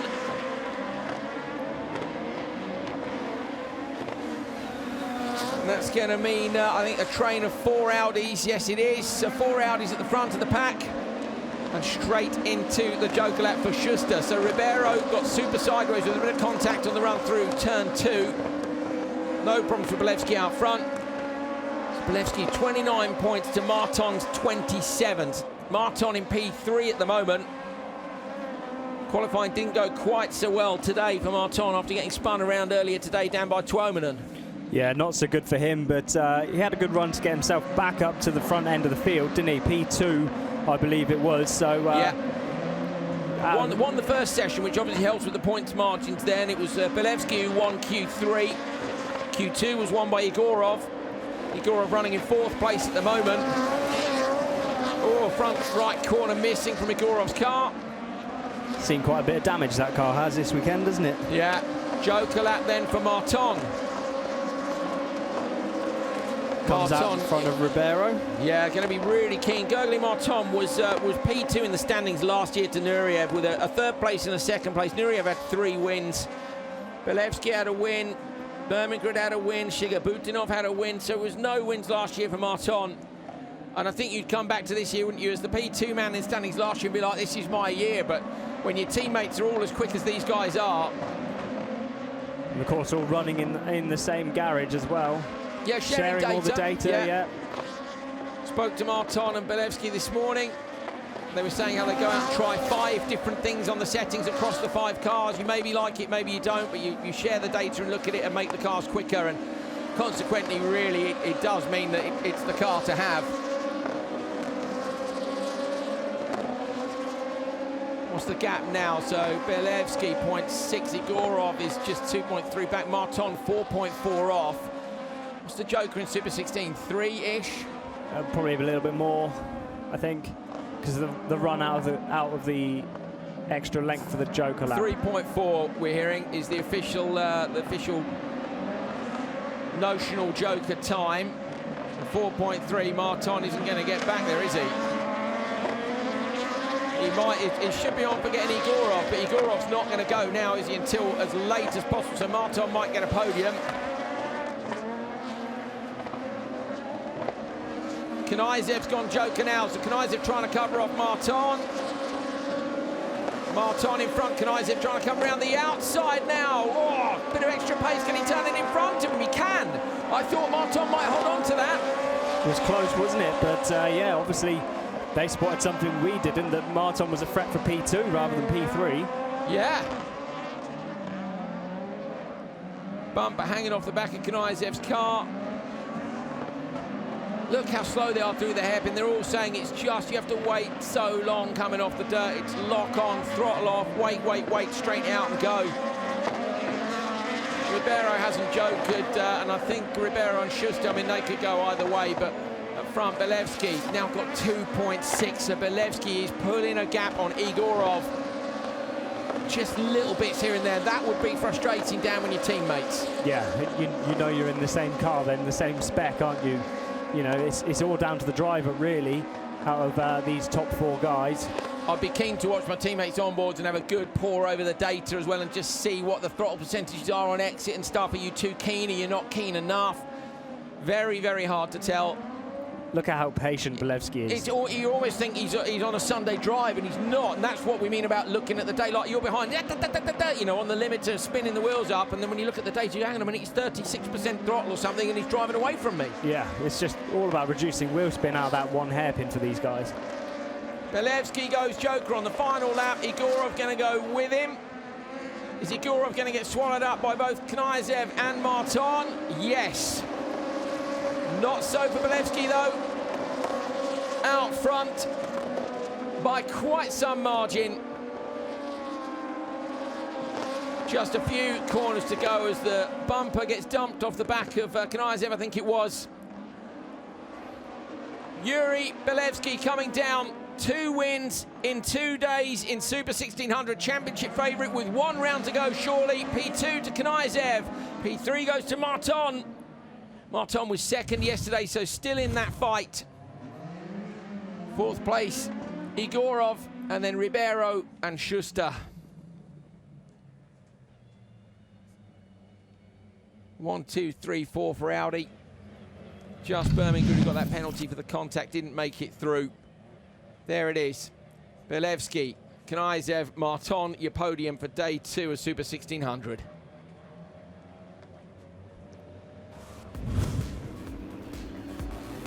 Off the line, fair bit of wheel spin, but background you could see a big squeeze, couldn't you? Martin and Egorov. Yeah, Egorov. And look at the pass that was made on the inside. It was really unlucky. It was Ribeiro, was it? No, it was... Yeah, it was Ribeiro trying to go up the inside of all of them. Got 3, 4 cars, and then on the gravel section... Just a little bit of contact, just punted him off, wasn't it? Yeah. Really unlucky. Good move by Knyzev around the outside there of Martin, but another win for Bilevsky.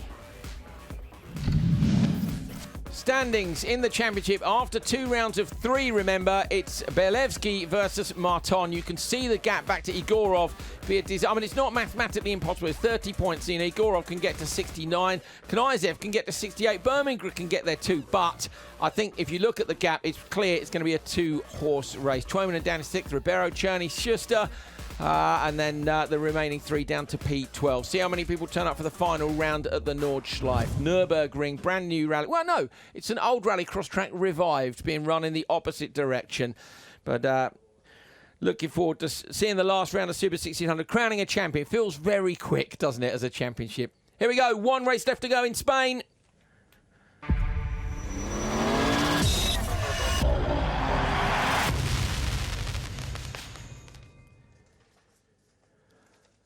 Beautiful sunny day at the Circuit de Barcelona, Catalunya, as we approach the very last race of another doubleheader, a doubleheader for both Super 1600 and, of course, the World Championship. Mattias Ekström, one of our championship protagonists, is with Laura now. Yeah, I'm down here with Mattias. He's just hurriedly getting ready, though. We have been looking at tyres, haven't we, Mattias? What are you seeing from your rivals? Yeah, I think everybody has saved a bit. Timmy saved the most, he has 4. Johan and Andreas, they have 2. I have 1, and the rest I had no time to check. Well, there we go. And just very quickly, second row, what's the strategy from there? Flat out. There is no strategy left now. So we hope we have some pace and can do something, but we'll try. Thank you very much, Mattias. I love the fact that Ekström's up there going round himself, looking at the tyres, trying to figure out who's got what. It's difficult. These guys are all so fast. As Ekström was saying earlier on today about being in the quick heat, it doesn't really matter when you joker. You can joker whenever you want, but it's the final. You know, is the front row more important than new tyres? Yeah, I'd probably say it is at this track. My only thought is whether if Timmy Hansen can... We're going to talk to Johan. We'll come back to it. Well, Johan just getting in his car now, everything getting ready down here on the pre-grid. Johan, talking about tyres with Mattias and whether new tyres are better than the front row. What's your take on it, sitting here in the front row? Well, I didn't hear the question, but I heard you said something about tyres, and I have 2. Timmy have 4, and probably all you guys heard the interview with Mattias telling everybody who tyres they had, but to be honest, I don't care much now. For me, it's just to have a great launch, try to keep it outside of Andreas.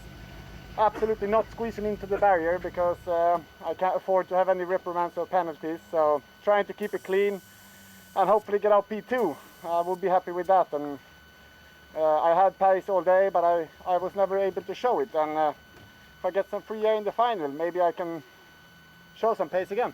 Thanks, Johan. Best of luck. Thank you. Kristoffersson, very interesting there, isn't he? He's on 2 reprimands. He knows if he gets another one, he gets championship points taken away. He does not want that in a title fight with Ekström. Ekström's already nicked a few points off him today by out-qualifying him. And, yeah, it's an intriguing title fight, but made all the more exciting for me now in that it's not just those two with the pace to win. You've got Bakkerud and Timmy Hansen who've got that pace to win as well. Marken and Larsen from the back row. I mean, yeah, Marken's in the same spec car as Bakkerud. Larsen in the same spec car as Ekström, so it's all to play for. Yeah, massively to play for. But of course, there's only one spec of Polo, isn't there? He's the only one without a teammate, effectively, on the grid. Yeah. I don't like Tommy Kristoffersson. He was looking horizontal earlier. He's not looking quite so chilled out now. I don't know what he's watching, whether he's watching the stream or whether he's looking at the timing up there in the spotters tower, if you want to call it that, the spotters grandstand. Everybody in there working, bubbles, masks on. The rules over here in Spain are super strict, and rightly so. We're so grateful to be here and bringing you round 8 of the World Rallycross Championship. You know, back in July, I wasn't sure we'd be bringing you round 1, and here we are on round 8. So how fantastic to have got a series away in this pretty terrible year. I know it's pretty horrible for a lot of people, so I hope we're making you smile. I hope the drivers are keeping you entertained. I'm sure they're going to keep you entertained for this one. Here's the very special launch procedure for Kristoffersson. That long, low rumble, then you hear the kind of growl at a low RPM. Listen up.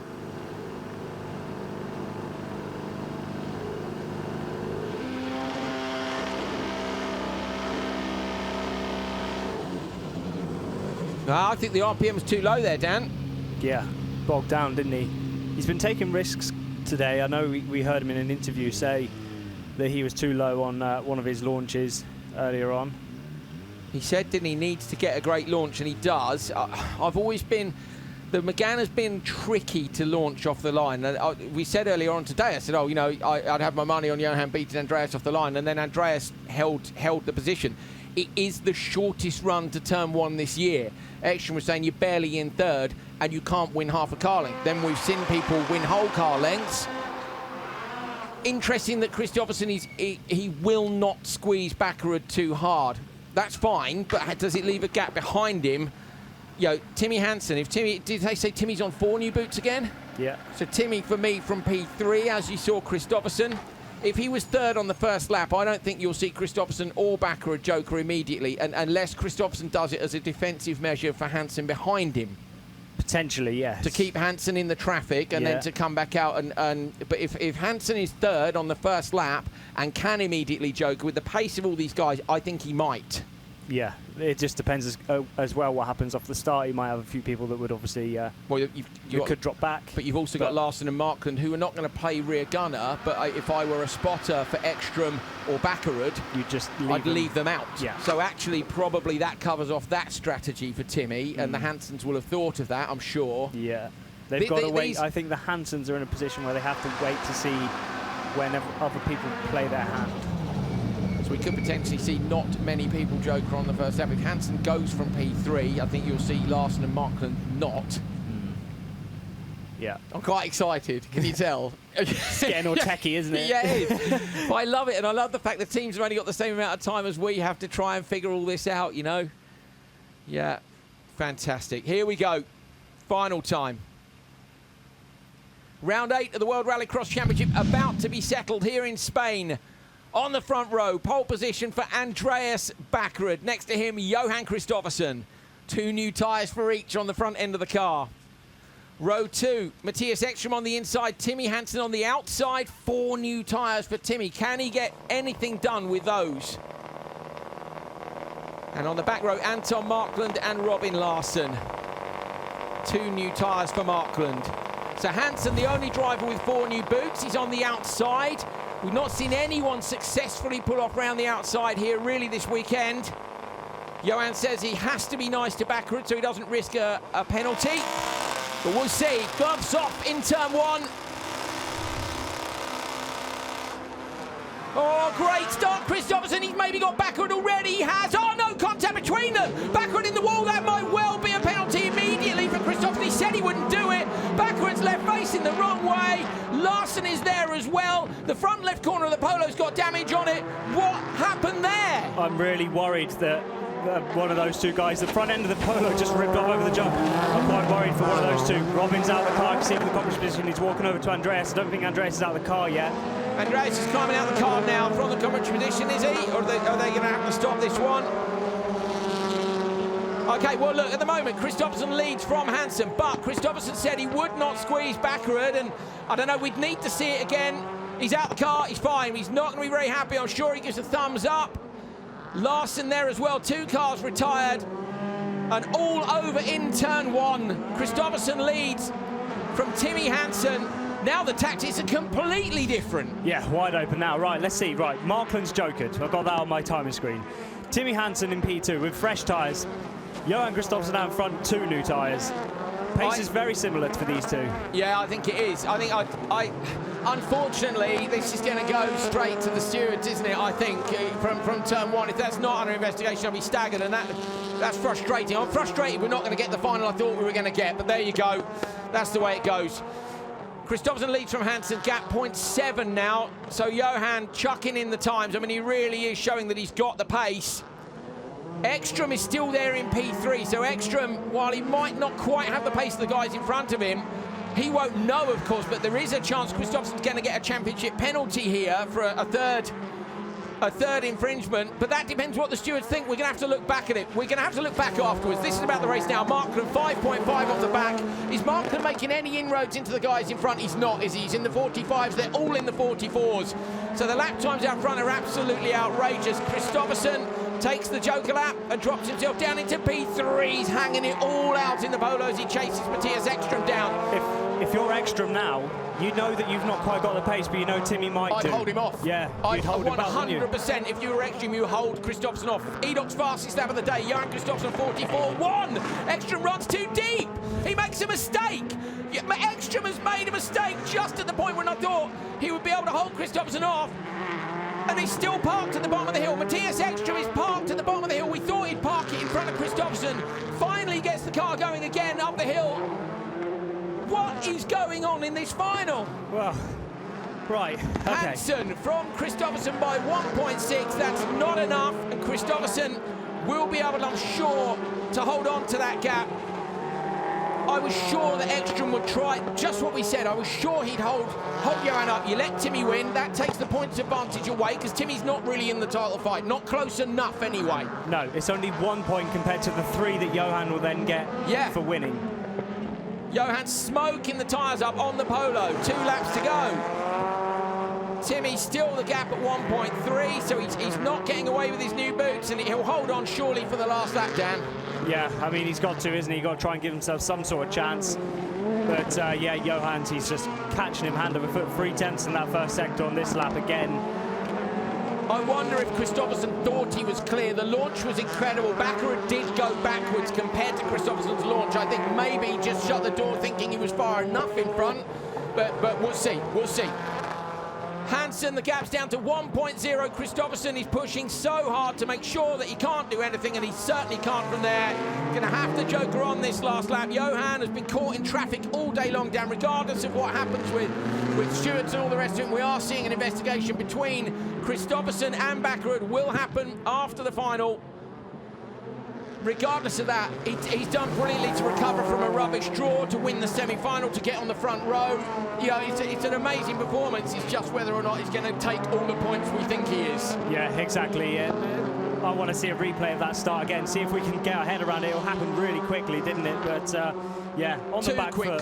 Too quickly. I wanted to see a great race, but Kristoffersson, brilliant drive. Was it too much in turn 1? Stewards are going to decide that after the race, but he comes down to the bottom of the hill in the Polo. He's recovered from a bad draw yesterday to take his 4th win of the season. P2 going to go to Timmy Hansen. Anton Markland holds on for a podium behind. Markland's first podium of the year. Timmy Hansen's 4th. Ekström comes around to finish in P4. What went wrong at the bottom of the hill? What might have been, because I do think he was clever enough that he would have held Kristoffersson up. I know he would. I know he would. That, though, is the result of the first corner, the very first corner of the final of round 8. Kristoffersson wins from Timmy Hansen, Anton Markland and Mattias Ekström. Bakkerud and Robin Larsson, both DNFs. Let's have a look back at that very first corner. There are Tommy and Richard. Okay, away from the line. Dan? So, Kristoffersson gets a good launch, tries to... He's closed him. Oh, God. But has Bakkerud driven into his rear right? Bakkerud did get hit hard, didn't he? Watch it. No, Andreas had nowhere to go. Okay, Come so on. too much of a squeeze. Yeah, I think That's so. the different angle. I want it. We'll look at this more. Don't worry. This is replays of the whole final. We will go back and look at this final. I'm sure. Again, we've got time, so we'll be able to go back and just pick over the start. This was Ekström. I mean, what happened there? I don't know. It's like he forgot to brake. Yeah, but he doesn't, does he? Which makes me think something else. You know, was there an issue with the car? It was almost like the throttle was lit. Yeah. Kristoffersson recovering from a draw yesterday, I say, that was not in his favour. Showed the pace he's had all day, but not been able to show. Johan's pretty honest, and I think, I don't know, we'll see. He's going to speak to Laura in a minute, so do stay with us, because we'll be able to hear from the man himself about turn 1.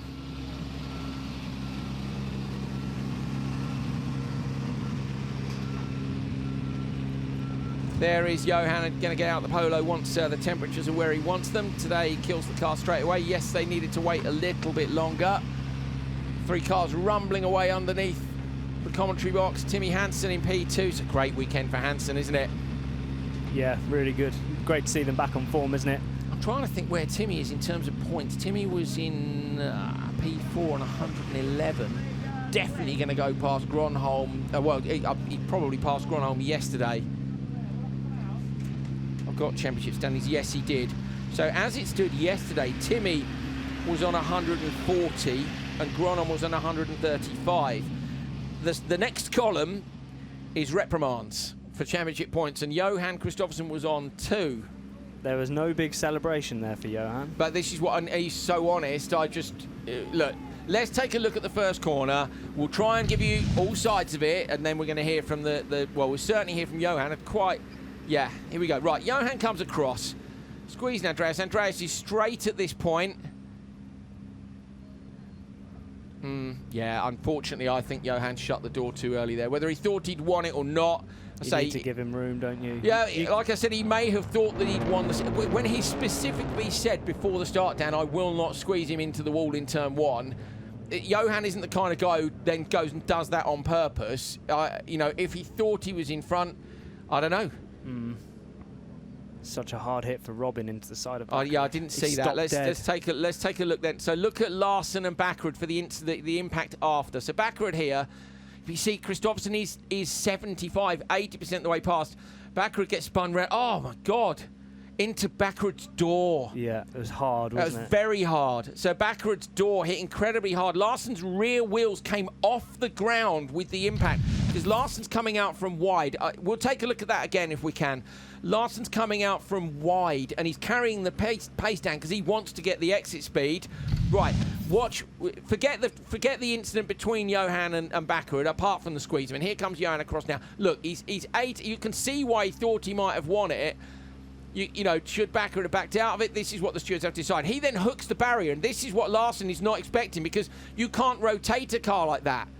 Yeah, even if you pull the handbrake, the car's been whipped by the tyre barrier, which has put it into the path of Larsson. That was a massive hit. Really hard. I think that's why Larsson went straight over to Andreas. So do I. Went to see if he was okay. So a huge, huge hit between those two cars, and a good job there is a big break in the championship now, so they will be badly damaged.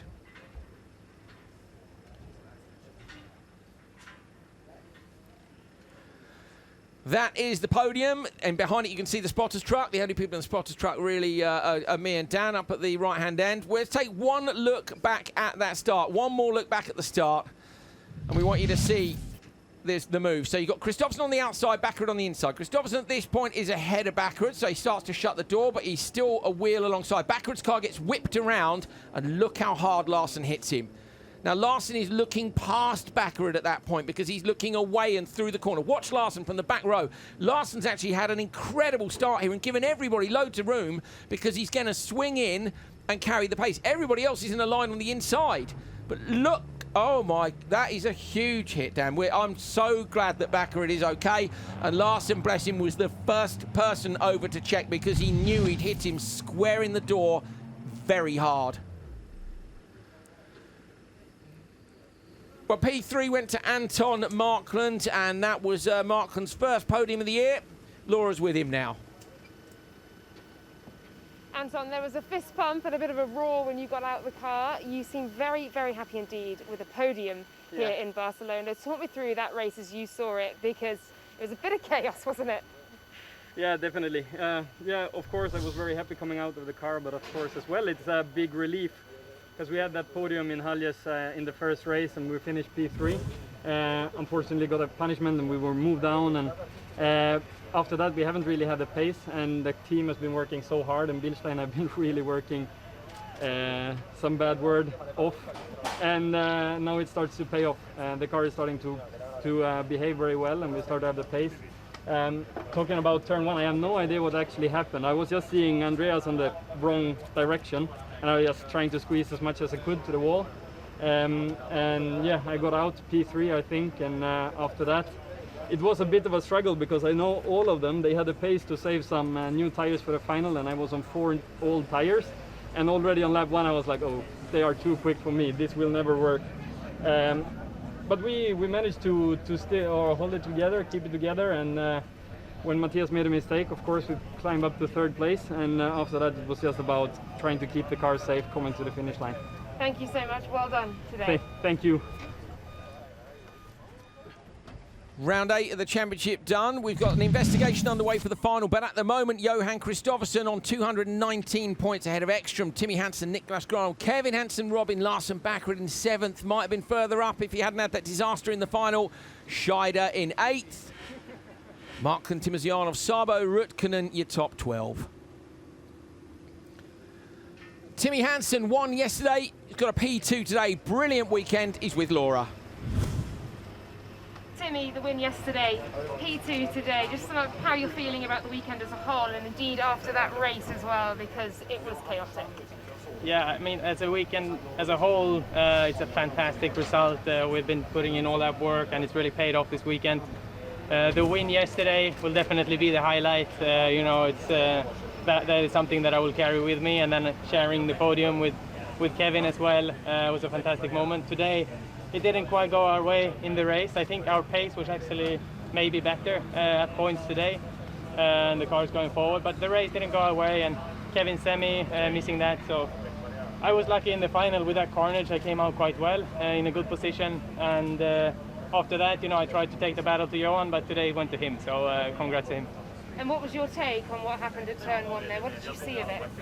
From my point of view, I was just trying to cover off Ekström because he had a bad launch, and I wanted to get that 3rd place, and suddenly a car was facing the opposite direction in front of me. So, you know, I should say I'm surprised, but this is rallycross, and it's, I've seen a lot of these incidents, so at that moment you take what you get from that carnage, and coming out there, taking a breath, and I was in 2nd place, pushing on my race after that. So, yeah, I'm happy, very happy with today, and it's a fantastic weekend for us. Thank you very much, well done. Thank you. Here are the team standings after round 8 of the World Rallycross Championship. KYB, Team JC on 314. Look, they're just 16 points ahead of Team Hansen. All still to play for there. GRX Teneco just a little way further back. Laura Winter is with our winner, Johan Kristoffersson. Well, I'm with a happy Johan Kristoffersson. Talk me through the start and how you saw it. I saw it. I didn't saw anything because I was in front. So no, I had a very good start. There was a lot of grip on the start line. So I saw Andreas bogged in the start in pre-launch. I bogged in the pre-launch, and then I turned everything on. And then I had a great start. I saw Andreas drop back. So I didn't expect him to be there. I thought that he was further back than he was.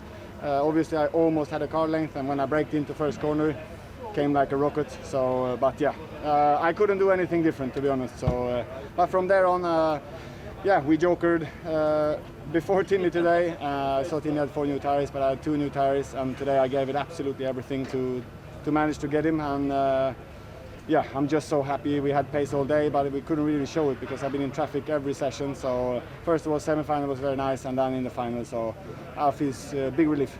We believe there is an investigation. What do you know of that, and what do you think will happen here? Are you expecting reprimands? I don't know. Like I said, I really couldn't do anything different. I didn't see Andreas, and I believe that I was almost a car length in front or a car length in front, but when I braked, he braked later. I spoke to Andreas before the start and said that I will not close the door on you if you are there, because I was squeezed yesterday, so I know how it feels. So, but then when he dropped back, I turned in and braked, and he braked later, and yeah, that's what happened. So we'll see. We shall. Thank you so much. Well done today, Johan. Thank you. There's Bakkerud's car going back following the first corner incident. Let's take one last look at it. So you've heard Johan's side of the story. He said what I said. We said we'd try and present both sides of it to you. Johan says that he thought Andreas was a long way back, and at this point he is. So he's saying Andreas is too late on the brakes. He told Andreas, I won't squeeze you. He even told us, look at the impact, it's huge. So, you know, this, as I say, it's not Johan's style, and I don't know. I think he thought he was clear, Dan, but you know, again, it's not our decision. It's going to come down to the stewards. He's on 2 reprimands. If he gets a 3rd or a penalty, you know, he could get a time penalty. They could move him back. I mean, who knows? They can't really move him back because Bakkerud's retired. I think the result has to stand. But if there's a penalty on top of that in terms of reprimands and championship points, that's different. Depends how serious they see it, doesn't it? Yeah. You know, they could even go full all out and go disqualified, because that would put Bakkerud in front of him. But I doubt that that's too serious. Yeah, and they can't give Bakkerud the win. So no, what I mean is when you can give somebody the win who you feel has been hard done by, that's often the penalty. Yeah. But when the person who's been hard done by can't be given what you think they deserve, it's impossible to give them that penalty. You know what I mean, don't you? Yeah. Unless they drop, I mean, they can drop him behind Bakkerud, I suppose, with a DQ. Anyway, Swedish national anthem.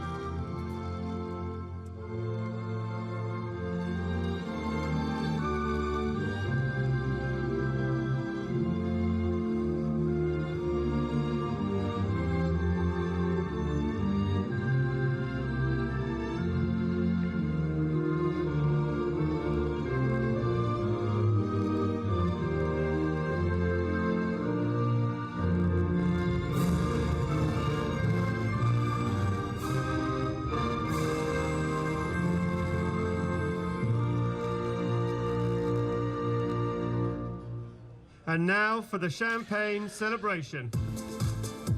Very, very tricky decision for the stewards to make. Bit of a shame, really. I think it would have been a great fight. I have to say, Kristoffersson's pace was epic. 2 new tyres looked to be enough to get Hansen on 4 new tyres. Yeah, yesterday it was 4 new for Hansen and none for Kristoffersson. Today the pace was the other way round. Yeah, with just 2 new ones. You know, they're still an incredible pairing. Consistent 44-second lap times. Yeah. Timmy only did 2 of those. Yeah, amazing. There you go. There's your podium for round 8. Well, we've had bright sunshine, incredible weather here in Spain all weekend long. But round 8, semi-final time, Kristoffersson didn't have any luck, did he, during qualifying? And then come the semi-finals, he just got it done. He managed to get up past in the first couple of corners and put himself in a position to be able to fight with Ekström. Ekström went joker and no response there. Kristoffersson managing to get past. Dan, brilliant performance in the semis. Yeah, brilliant performance by Kristoffersson. And it was a brilliant fight between Hansen and Bakkerud once again, which we, of course, saw a lot of last year. Not seen it so much this year, but they're both proven to be on the pace now. Yeah, great to see them both back on it, and I think we've got a fantastic couple of rounds to come. Imagine Spa with this many drivers on a winning pace. We just need Timmy to get back up there, don't we, for that one? Gronholm didn't have the pace this time out, did the Hyundai? Still got a bit of work to do. Looks like the Peugeots are back on it. semi-finals done. Bakkerud on that front row. Timmy we knew was going to be row 2. And then on to the final. And unfortunately, it all went wrong in turn 1 for Bakkerud and Larsen as well. Timmy getting through on the inside of them. This was the move. Kristoffersson said he thought he had enough space. Bakkerud might say different. We haven't had the chance to talk to him, but the stewards will be talking to both of them, I'm sure. Most important is that they're okay and that we're looking forward to seeing them fight it out again in the 2 rounds that remain this year. A mistake for Ekström. Could he have taken another couple of championship points off Kristoffersson? Will the stewards take some off him? Or is it win number 4? Well, it's win number 4 on the road anyway. A great performance from Kristoffersson in terms of pace to take the victory here in Spain. We've got 2 rounds left to go. Spa and the Nürburgring, a couple of iconic circuits to close out the 2020 World Rallycross Championship.